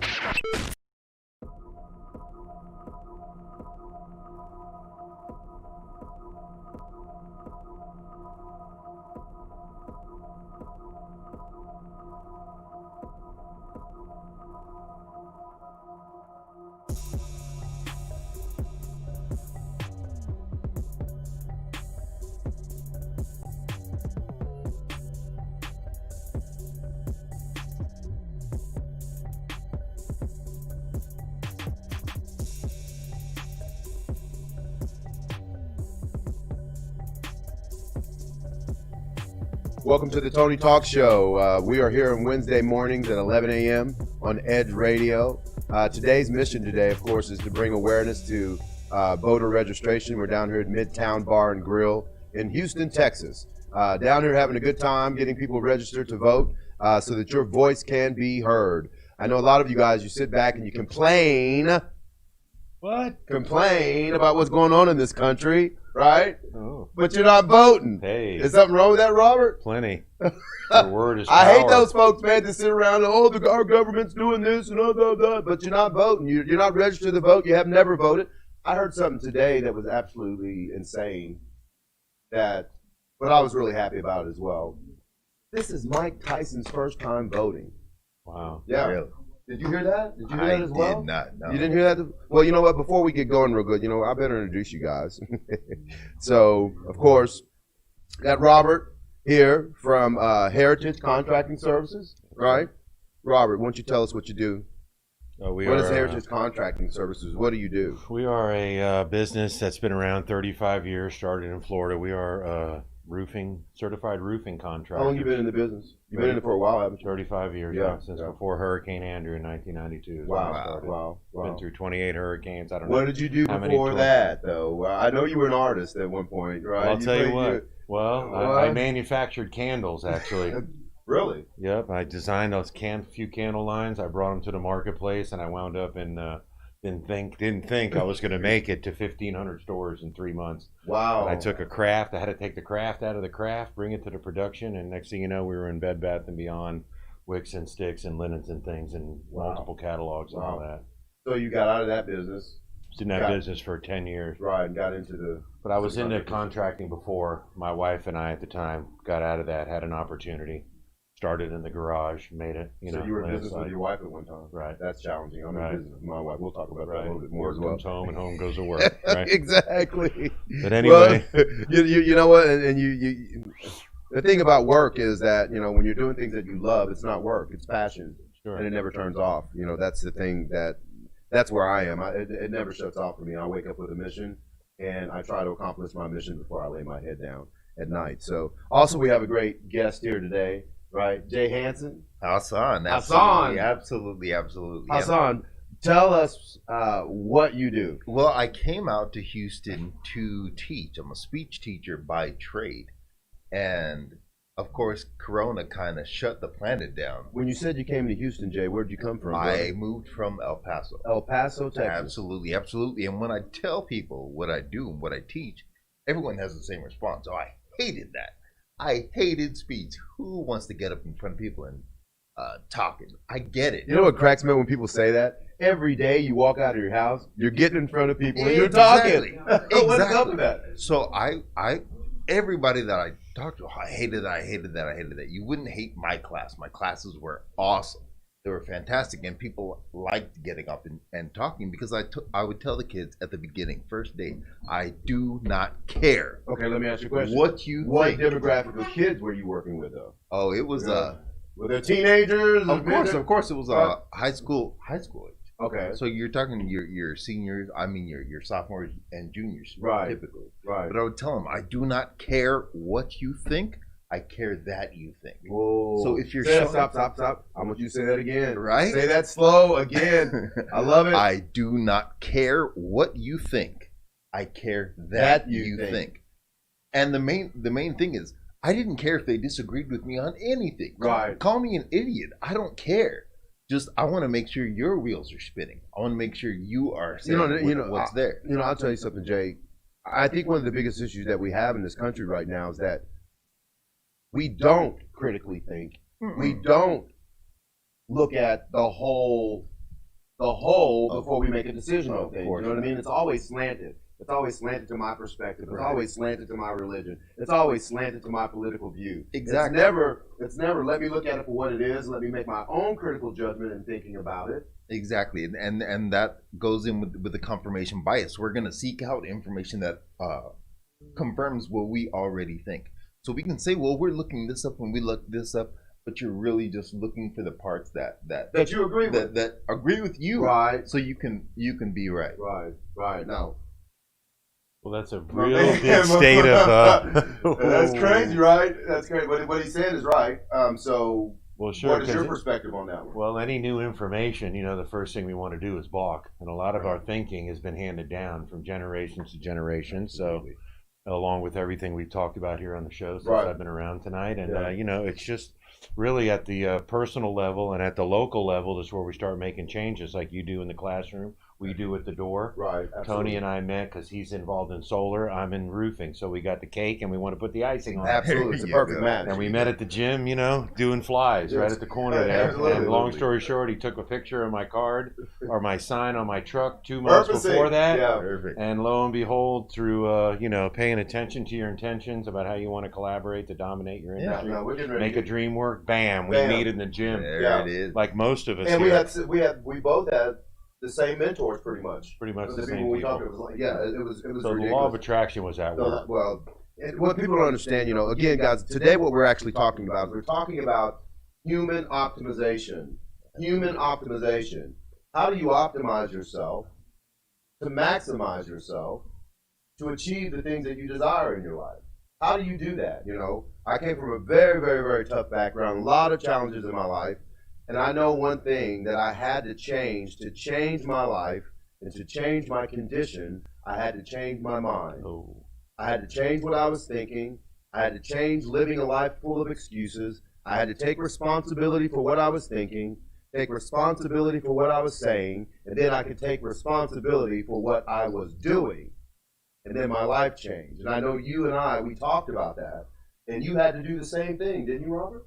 Well, I grew up in Miami in the 70s. I mean, if you don't think Tony Montana and all that stuff is real, if you ever see those documentaries. When I talked to him in the gym, Jay, he was like, he told me how he used to live. I was like, are you serious, man? Yeah. You're not even supposed to be in front of me right now. You're supposed to be in prison or dead. One of those chopped up in the last Absolutely, you know. So to be able to see someone come from that type of lifestyle, because you know in that game, there's only two ways out. That's it. They play jail for and peace. death. And sometimes you might get jail and death. You're right. That's it. And it'll be a blessing if you get locked up so you can get a chance to get out. But you still don't have to go down that road. Right. Sometimes we're products of our environment. Sometimes it's peer pressure. Right. I've been through a lot of heartaches in my life and ups You and talked downs to me a lot too. about stinking thinking. Oh yeah, and you know today for me, I don't think drugs are really an addiction. I don't think porn. I don't think any of these topics. I think mainly we're addicted to our thinking. And everything starts with a thought, and then everything comes out in the physical plane. So, alter your thoughts, alter your life. That's a great book by Emmett Fox. Yes. It was written back in the 50s. And they've been talking about that back before when some of us were born, trying to bring this new thought movement into where we pay attention to our intentions and we take every thought captive. And we don't have to own these thoughts are coming from somewhere. We're not born with this stuff. So it comes from, Pompous, it comes from the radio, it comes from the neighbor, it comes from somewhere. Yeah. And either we entertain it or we don't. And but I think today, in today's society, we're more towards taking every thought captive now. And there is a shift going on in the world. Absolutely. There's still some resistance and people that don't want to change, the naysayers, the haters, that don't want to flip And those over. are the folks we need to get out of office. I'm sorry. Hey, listen, I'm going to tell you the truth. Those old way of thinking, those old ways of doing, just like what Richard Flom was talking about, we need to have term limits. Exactly. Okay, if I can get elected and stay there forever, that's not right. I mean, nothing in this And it's world. it's not to my advantage for anything to ever change. It won't. So if I sit here, I can keep it going. And the let me right ask you way. a question, Jay. Do you think that is the disparity right now that's going on? Why people are saying, "Hey, you know what? My voice doesn't matter." It is. Why should I vote, man? Well, You know, my one vote is not going to count. There are a million different reasons, but of course, one of them is the winner-take-all system that we have per state with the electoral college. I mean, no matter how many votes the losing party gets in Texas or any state, the winning party is going to get all of the votes, even if it was a 50-50 split or 51-49. I mean, that's not representative of what the people wanted, Absolutely. but that's what happens. And the distinguished gentleman earlier was saying, well, the black vote is like, what, 80-90% Democratic. So we need to, but our neighborhoods and situations don't change. So we need to be strategic with our vote. Well, yeah, but black people haven't voted a lot. Right. And I get it. I'm not saying, oh man, it's terrible. You guys just don't vote. No. My grandmother voted once in her life.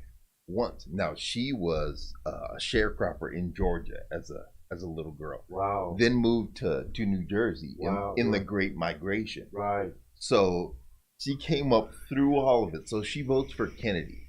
She was like, he's going to do something. And they shoot him. Right. And she says, So now- okay, yeah. I get it. Yeah. I get what you're going to do. If someone's going to do something, you're going to get them out of it. Right. So I get feeling disenfranchised and feeling Absolutely. helpless. But the one thing that you were saying is we've got to get rid of all this old thinking and old habits. I love the young generation right now. I absolutely love the young generation because they are doing something. Well, they're questioning the way we're doing things. They're questioning critically it, questioning and they're it. demanding answers. And they should demand answers. And the thing about that is that I love the fact that they're questioning the way we're doing things. Absolutely. But they're questioning it in a way where they're saying, hey, you know what? There's a better way. There's a new solution. There's something else we could be looking at. Well, I have a problem when we're not looking at things the proper way. Right. And I believe to look at things the proper way is we have to look at things from a human perspective, not a black, not a white. We talk about this all the time in the gym. What you're like, all lives matter. Every single one of them, you know. And I have realized that, you know, in my business, I have a diverse line of employees, if you will. I have black, white, short, tall, fat. It doesn't matter. You know, I'm hiring people based off of their character and their ability to do the job. That's all I make my decisions based off of. I don't care what kind of car you drive, what neighborhood you live in, who your mama and your daddy was. It doesn't matter to me. What matters to me is what is the color of your character. Are you going to bring positive energy to my company? And are you going to progressively think and help us to become better every single day? And I know that's one of the reasons why you and I connected on business, because you have the same principles, same philosophy. And of course, and the gentleman that was speaking here earlier about, you know, the higher power, the universal pull, the you know, the definition of humility, having sense of receiving something through God's grace, that we are not the end all, that we are co-creating. There's a bigger thing with going the on here. right. We're creating with the creation. So stop worshiping so much the creation, but let's worship the creating. As we come together in a country divided and feel separate. Why would a man sit home today and it would be easy for him to say, you know, my vote don't matter. I'm going to go here. You know, the greatest when time it is there is is power in one vote. Sure, absolutely. We have to stand for something, or we're going to fall for anything. Absolutely, So, it's the truth. You know, it's the truth. And right now, we need to draw the line in the sand and say, this is what I stand for. This is what I believe in, and I'm not going to compromise on that. You know, I believe in unity. I believe that we all should have an opportunity to wake up in the morning and create the lives that we desire. And we live in a wonderful country where that possibility is there for us every single day. But once again, we have to understand who we are, you know, and until you really know who you are and where you fit in this world, how are you going to play a role in this world? How do you do that? You know, you're working with kids, you've worked with kids, right? And so you're nurturing them up, you're growing them up through speech. Yeah. And what do you think is the biggest, because I talk to so many people and they're like, Tony, you know, I have such a great fear of speaking, public speaking. Of course, you know, and that's why do you think one of that the is? first. That's one of the first things we go over. We go over just about everything like first day. Like, you guys do not want to get up in here, and I get that. I absolutely. But the reason you don't is because you're hyper aware of what other people may be thinking, but they're not thinking about whatever they want to think. People are going to think what you tell them to think, and. Do you think that's wrong or right? As soon as I say that, Yeah. I always see the looks. Oh, really? Oh, yeah. Yeah. And I say, see, you getting offended, you're not going to tell me what to think about. Right. Proves that you're thinking about what I just told you to think about. Right. Now use it to your advantage. If you don't want people looking at you, describe something visual. The brain is going to go there. Right. It has no choice. Right. The mind is complex. The brain is simple. You tell the brain what to do, it does it. It's going to. Well, you know, that's and that's what we talk about through human optimization. You know, understanding the laws of your body. You know, there are certain laws that govern your mind. There are certain laws that govern your body. There are certain laws that govern this whole existence that we live in. Right. And for you to understand those laws and learn how to master those laws, then you can manipulate and change your life into anything that you desire, and you can help as many people as you desire to help. But at the end of the day, you got to know who you are and know why you are. We talked about and that. chasing that almighty dollar is that, you know, the dollar is energy at a later date. So if you can find out who you are, what your passion is, and you can go out to a neighborhood, see somebody's need, go an extra mile, cut a few trees down, have a talk, see their desperation. I mean, the hurricane hit over there, and where I live, the power went out for 3 or 4 hours. Yeah. Where we live. Yeah, absolutely. And it's like, I'm 200 miles from this, and the grid went down over here. Guess what, Robert? We're all connected. Nobody wants to see that. Yeah, nobody wants to see it. But I'll tell you, after the tornado ended and everybody came out of the storm shelter to see the reality of it all, then you started seeing people come from everywhere who didn't want to hear nothing about a pandemic. So when you knocked on their doors, you were down in Lafayette, down in Lake Charles. Did they ask you what your religion was? Did they ask you what your political Didn't look at my affiliation color. was? Were they happy to see that you were there to help them? That's all that mattered? I mean, when the Good Samaritan group down there said we need flashlights and all that, and then you go there and they're like, well, here, I say, here's the flashlights. They're no, follow us. Wow. They wanted you to get the experience.